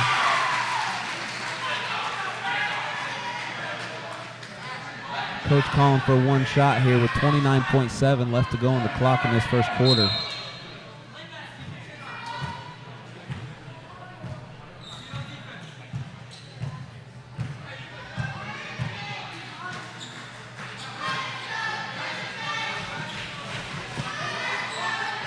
Number 5 for 3.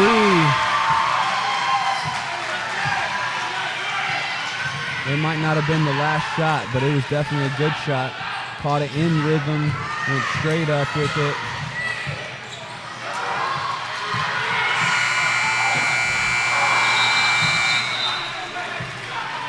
Number 40 looked like he got wrapped up there at the end. No foul call though.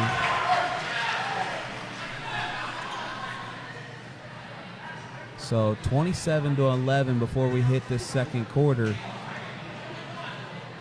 Crowd is into it. It's a good, fun game here to watch. The last game of the night, 8 o'clock with everything. We got a busy day tomorrow as the 5th and 6th place game is set for the girls teams, as Belleville Mennonite will play Du Bois Christian tomorrow at 12 p.m. Then following that at 1:30, we'll have the loser of this game against Johnstown and Meadowbrook against the loser of our earlier quarterfinal game, which was Huntington Christian. So the loser of this game will play Huntington Christian at 1:30, and then we'll get into our semifinal games here later.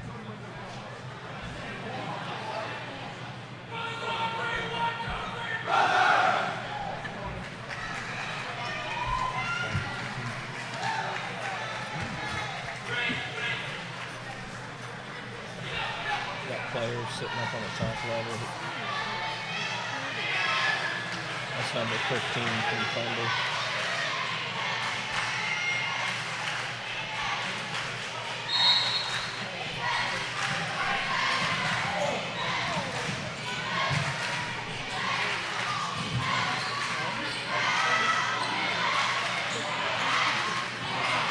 Meadowbrook really putting on the pressure here in their man-to-man defense.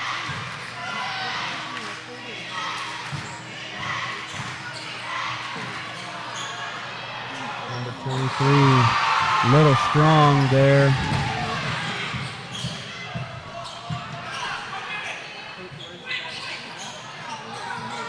Number 3, that's his third 3 of the game. He's 3 for 4 from behind the arc right now. Meadowbrook definitely hitting on all cylinders, shooting the ball as well.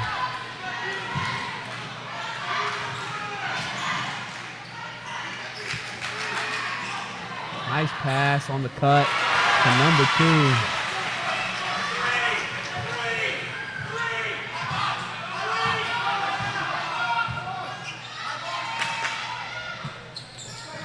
Johnstown Christian switching to a 3-2 here to try to go against the three-point shooting of Meadowbrook right now.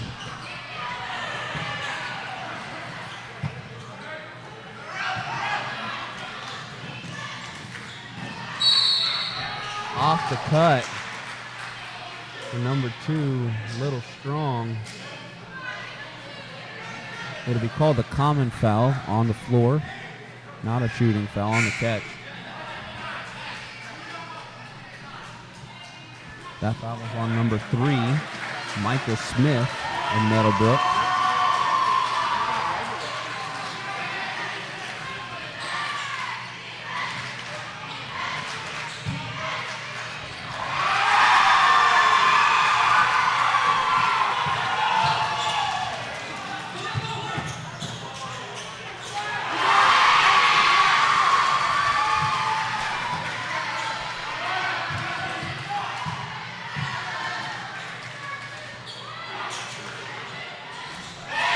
Big shot from number 11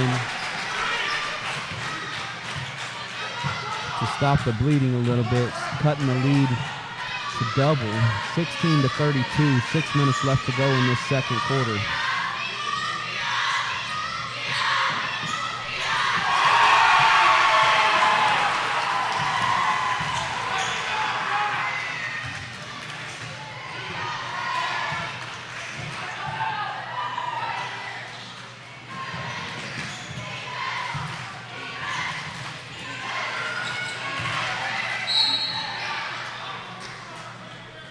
That will be on number 40, Jacob Bear.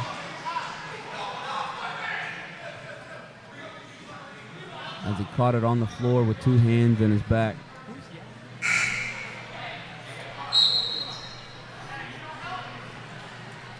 Number 24 will come back in with 5:36 left to go in this half, and he's already got 2 fouls.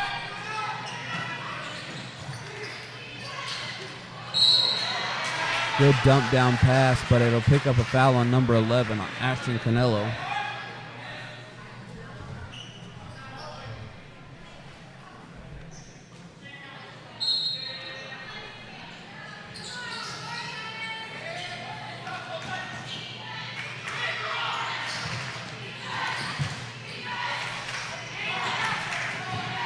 Good pass. It traveled. Got to put the ball down.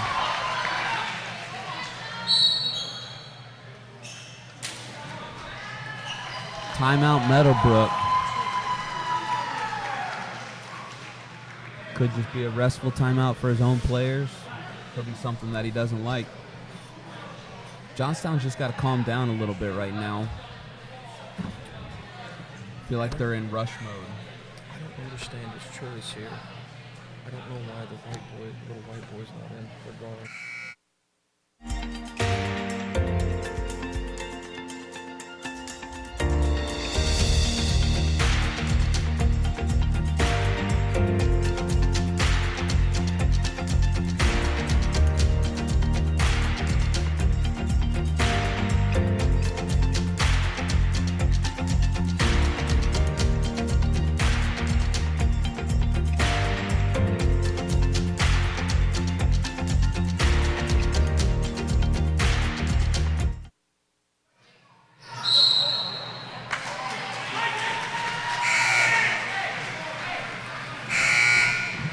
Traveling violation.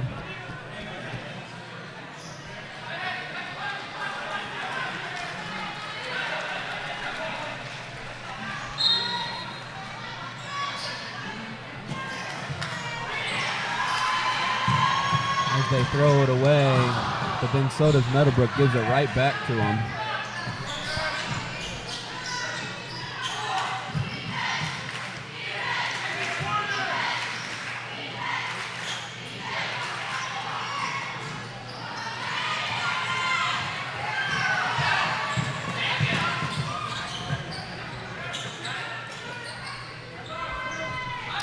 Johnstown staying in that 3-2 to try to combat the hot shooting right now at Meadowbrook. And it continues as another three is hit, 37-16.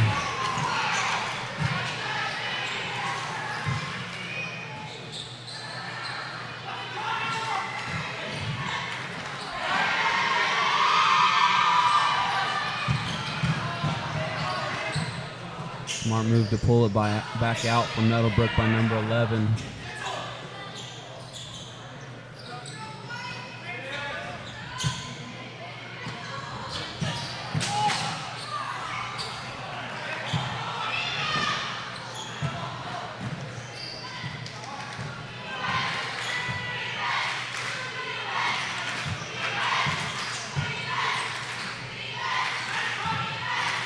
Number 3 for Meadowbrook trying to make it really difficult on number 2. They find number 5 underneath. And a blocking foul will be called. And number 11 for Meadowbrook. Johnstown will be in the 1-and-1 bonus here for the rest of the half. 3:44 left to go in the second. We got 37-16.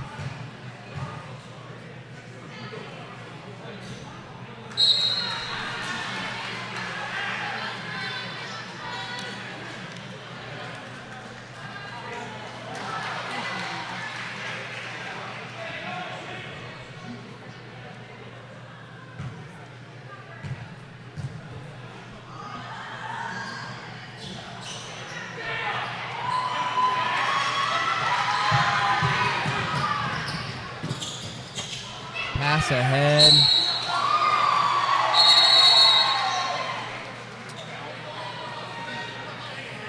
Pass ahead, not finished there, but it's going to be Meadowbrook. It's going to stay with Meadowbrook basketball. Jump ball is the call.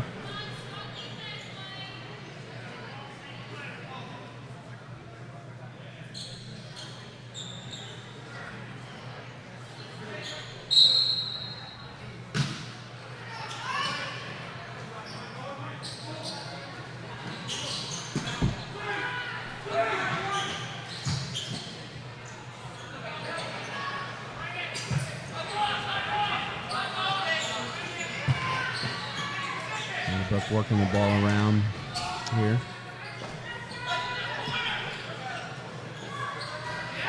Number 24 again from the corner, knocks it down.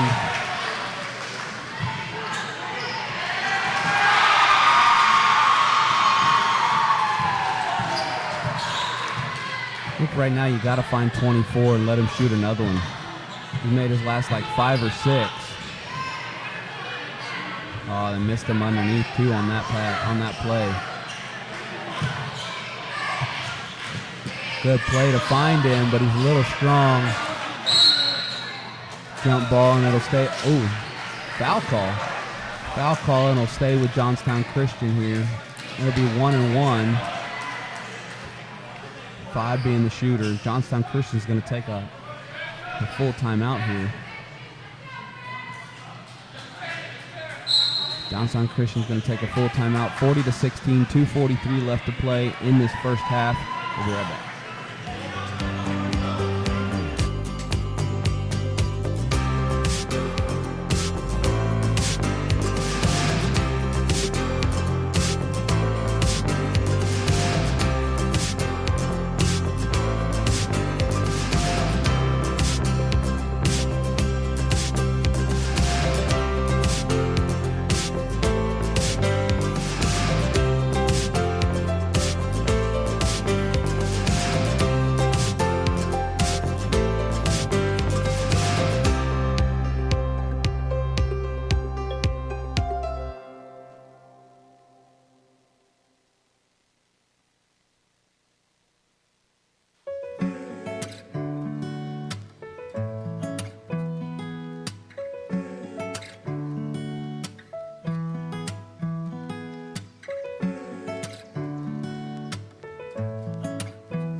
number 5, missing the front end of that 1-and-1.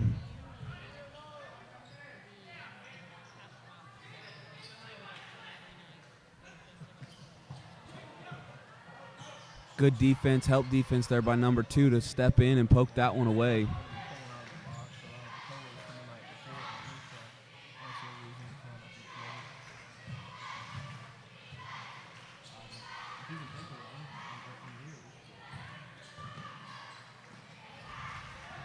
Good drive there by number 11, but he lost it going up.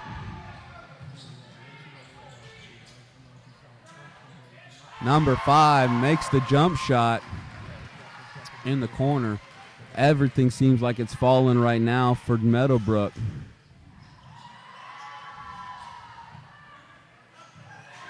Left all alone, number 22 unfortunately can't make the bucket, but he's able to get his own rebound. Number 2 comes up short with the outlet pass.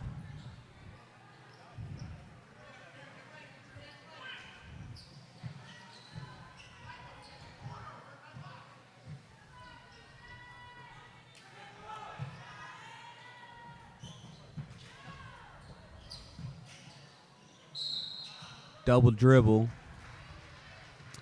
be the call against Meadowbrook. 16-42 in favor of Meadowbrook. 1:15 left to go in this first half.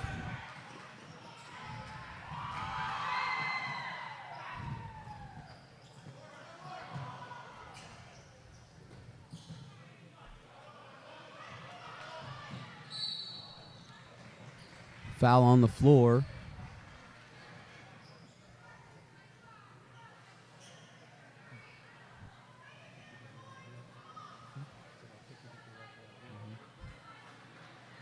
One and one. Number 23 will go to the line as a shooter. Number 23, Michael Taylor.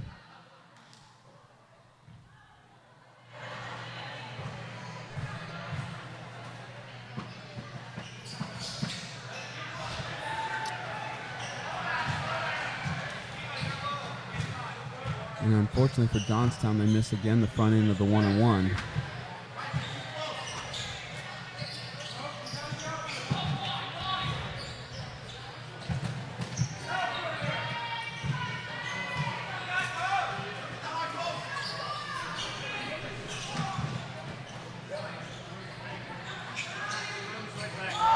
Good block shot by number 2. He then goes and is able to not finish. Unfortunately, just a bad roll as he goes up.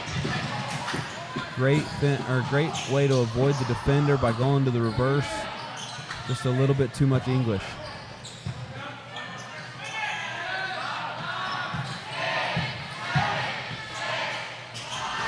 Number 23 going in strong.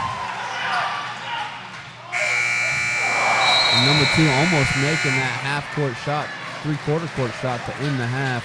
44-16 at the end of this halftime. We'll be back in about another 10 minutes.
Coming in out of the second half, or coming into the second half. Still got music, huh? You're just really low. Number 2 on the drive. Unable to finish that one. Johnstown staying in the 3-2.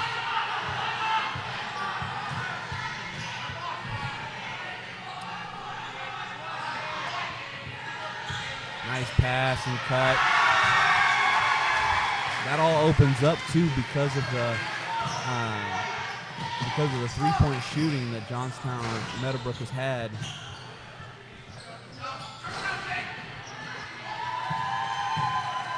They're having to spread out that 3-2 zone.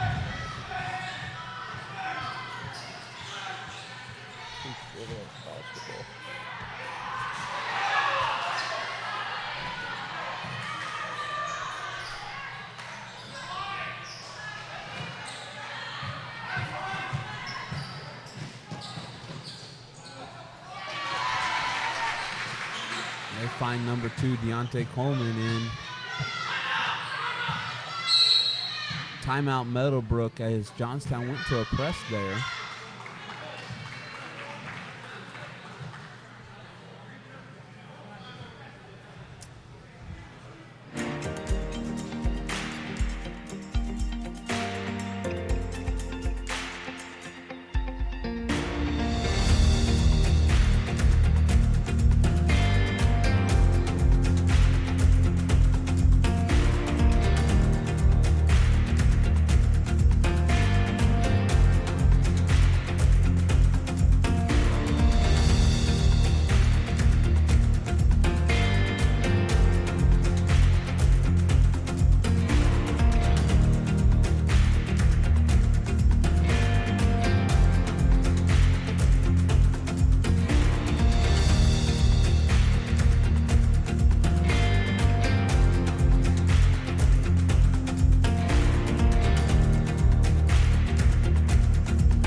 Coming out of the timeout.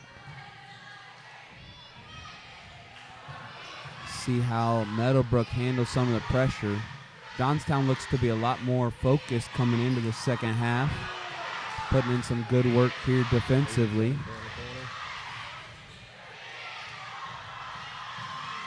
Good strip by number 30.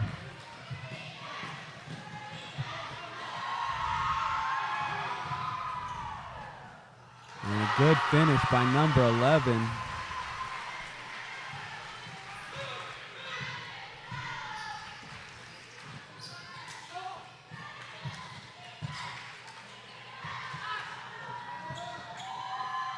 Nice look ahead. A good finish by number 23. Timeout by Johnstown Christian. 50-48 here in the third. 50-18. So I can't read the scoreboard. The big bright red letters.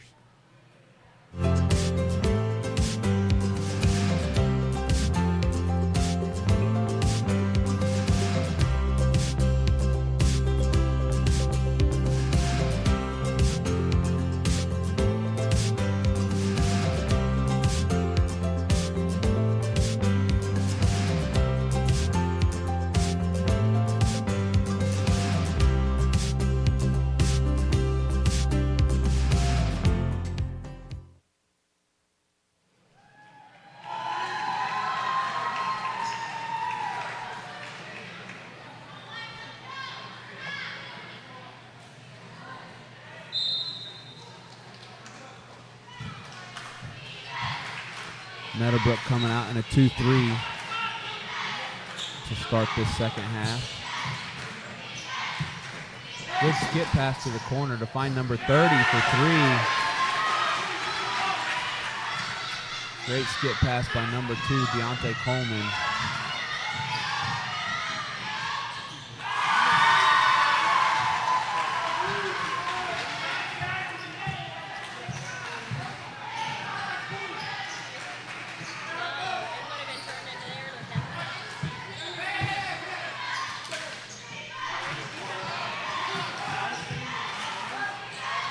22 off the dribble, not able to convert the pull-up.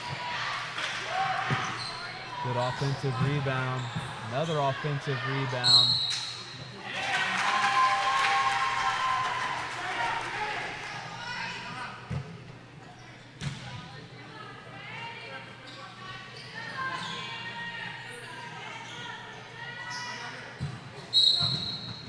Blocking foul on number 11.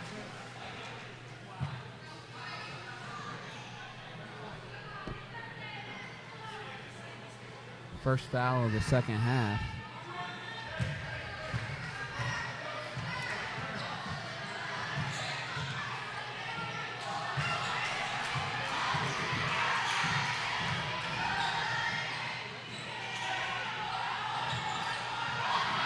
Good look there by number 11 from Meadowbrook. A good dump off pass to number 11, Noah Baker.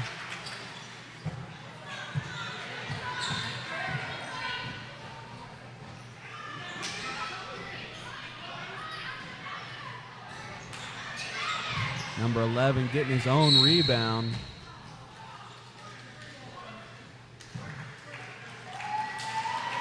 Foul on number 30. His third. Team foul number 2.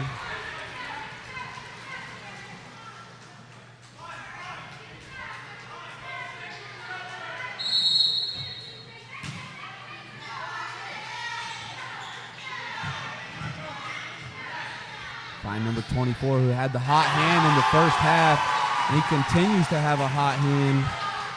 55-33.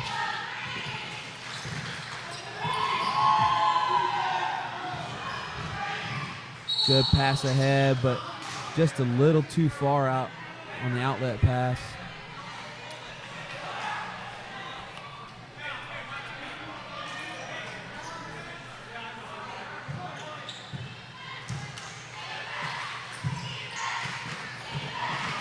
Number 3 getting his hands in the passing lanes.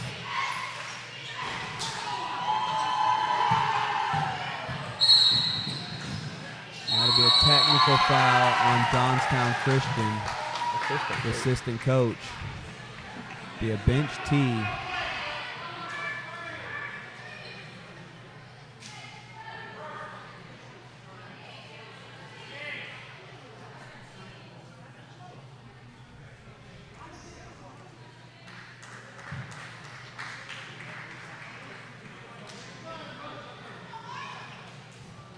Number 24 will miss the first one.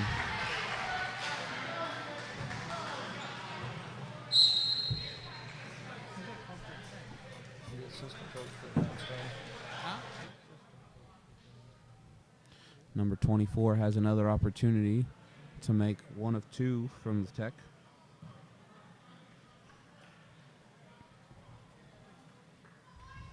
And he will convert 1 of 2 from the line.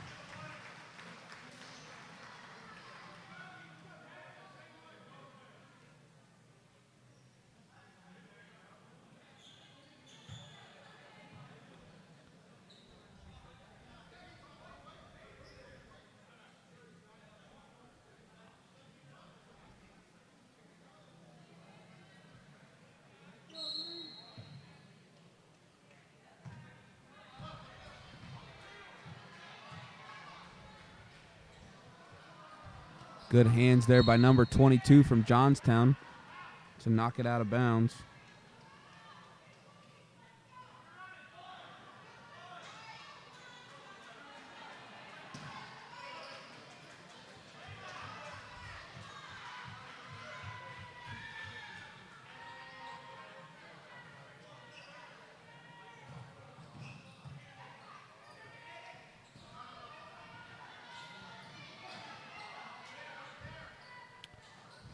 Being patient, just too hard off the glass there. Nice pass ahead to number 23. Finishes in transition there from Johnstown.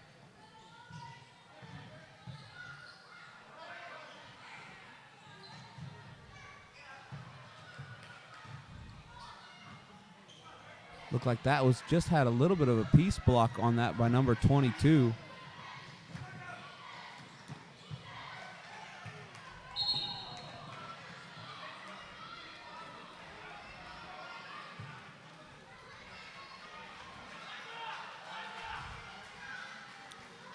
1:10 left to go in the third quarter, 56-25.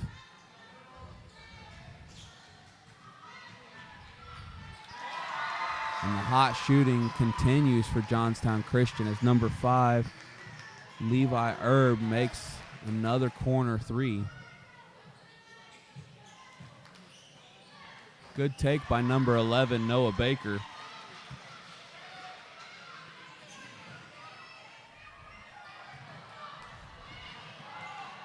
Just an unfortunate bounce for Johnstown Christian. They played everything right there. Just bounced right in the hands of 24. Running to the bucket and to get a wide open layup.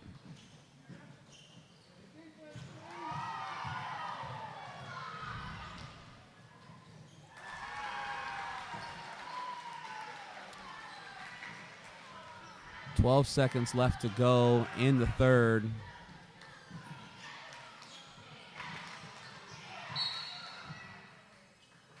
And a foul will be called, and that'll take us to the end of the third period. Nope, they stopped the clock. Nope, they don't. So the clock was supposed to run through that foul because of the 30-point lead in the second half. And so that'll end the halftime off the foul, or in the quarter. We'll head into the fourth quarter, 63-27, 8 minutes left to go. And we'll be good to go. What?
Coming in with 5 new here from Meadowbrook, or 4 new. Number 1 from Meadowbrook. Just lost it to number 2, Deontay Coleman. Number 1, Elijah Cruz, along with senior number 40, Jacob Bear. Number 10, also on the floor, Josh Dugan. Number 25, Copeland Locke. And then also number 4, Joha Roble. And he'll take a first shot. Piece looked like there was a block by number 5, Berkey. Johnstown Christian knocked it out, trying to save it to somebody, and knocked it out of bounds there.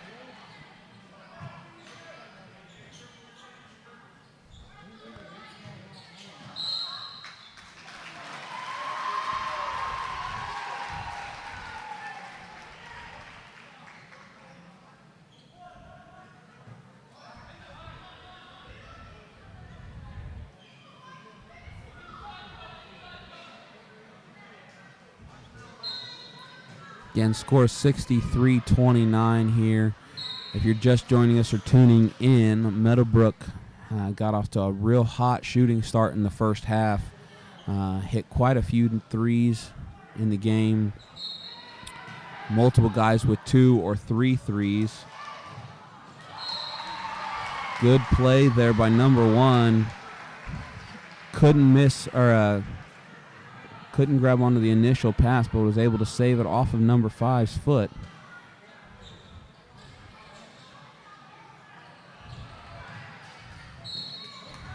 Good defense there by number 5 to stay in the passing lane.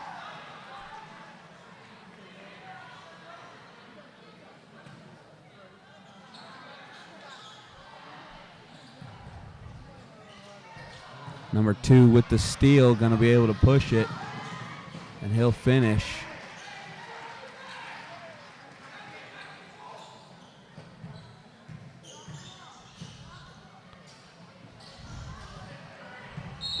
Ooh. Number 22 went down hard trying to save that ball. Pops right back up.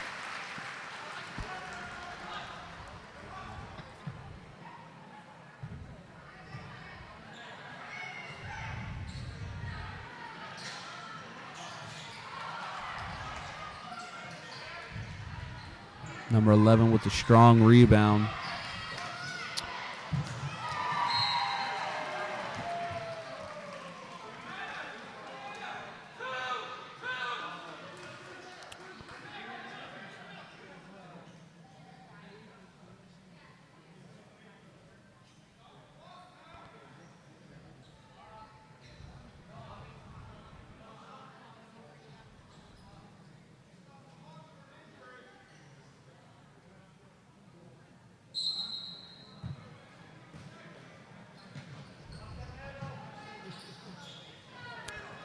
Meadowbrook coming up. Good hands by number 30 to knock it out of bounds in the press.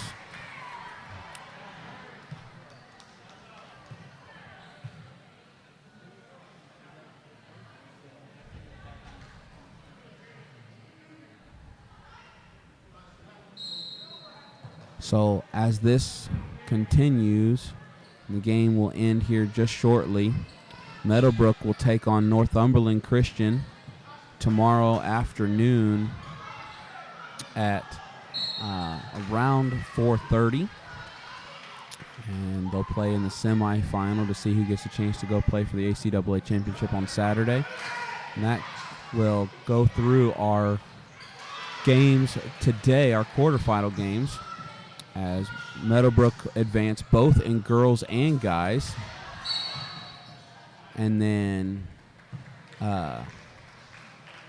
Great Commission advanced in the girls by beating Belleville, and then also Meadowbrook advanced, and then in the boys' earlier game, Columbia County advanced by beating Huntington Christian. Number 25 comes up with a bucket there. Copeland Locke knocks down number 2 from the wing, knocks down a 3.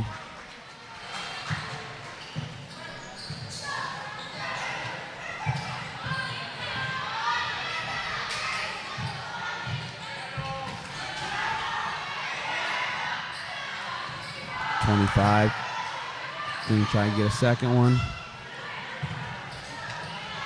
Good pass ahead.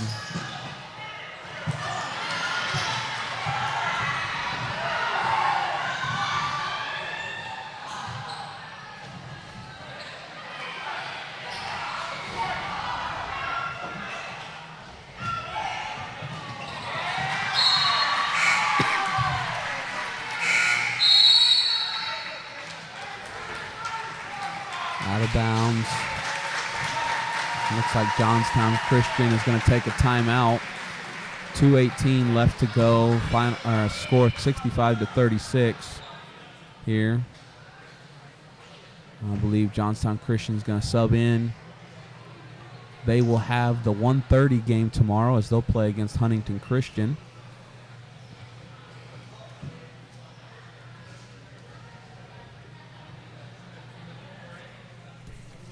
Following our girls' 5th and 6th place, which will be Belleville Mennonite versus Du Bois Christian at noon tomorrow.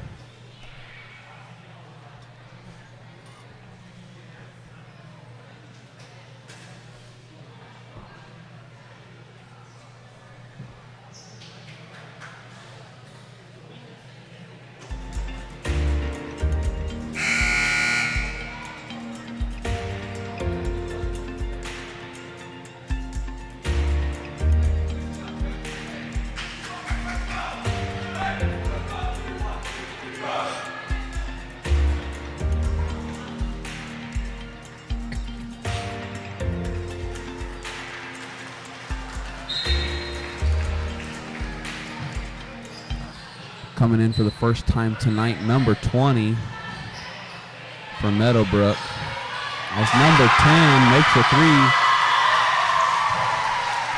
Number 20 coming in, Jair Rhodes.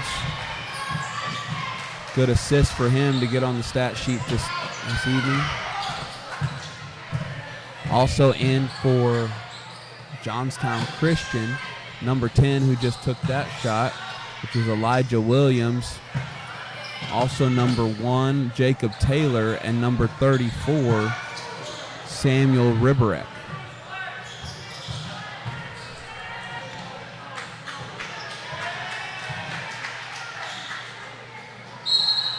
Unfortunately, number 20 was down on the line. As in for Meadowbrook, number 13 coming into the game, Matthew Schmidt, and also number 30, Brennan McClure.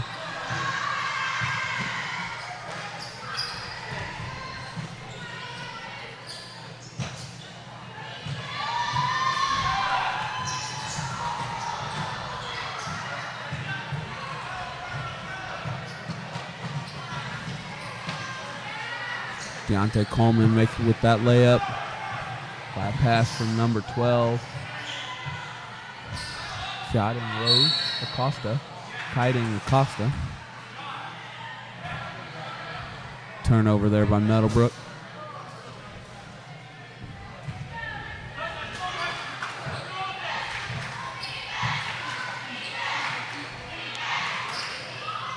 Number 2 just a little short as it's off the backboard. Good hustle there by number 12, Acosta, trying to save it in.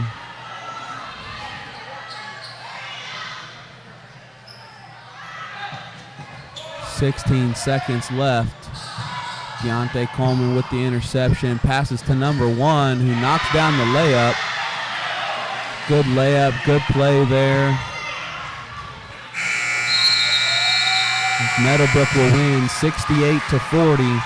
And that's our last game of the evening for tonight. Meadowbrook will play Northumberland tomorrow. We'll get you the times for the games here real quick before we sign off for tomorrow. If I look it up. But I know tomorrow at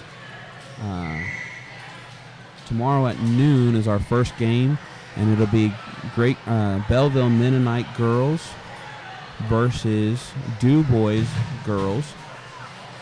Second game will be our the 5th and 6th place boys game, which will be Huntington Christian versus Johnstown Christian at 1:30.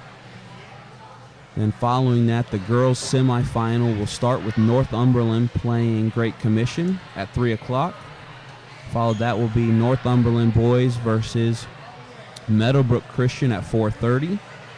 Then our next semifinal at 6:30 will be Meadowbrook Christian versus Johnstown Christian at 6:30. And then the final game of the evening will be Columbia County Christian versus Blair County Christian at 8 o'clock. We hope you tune in with us tomorrow. I hope you have a great night.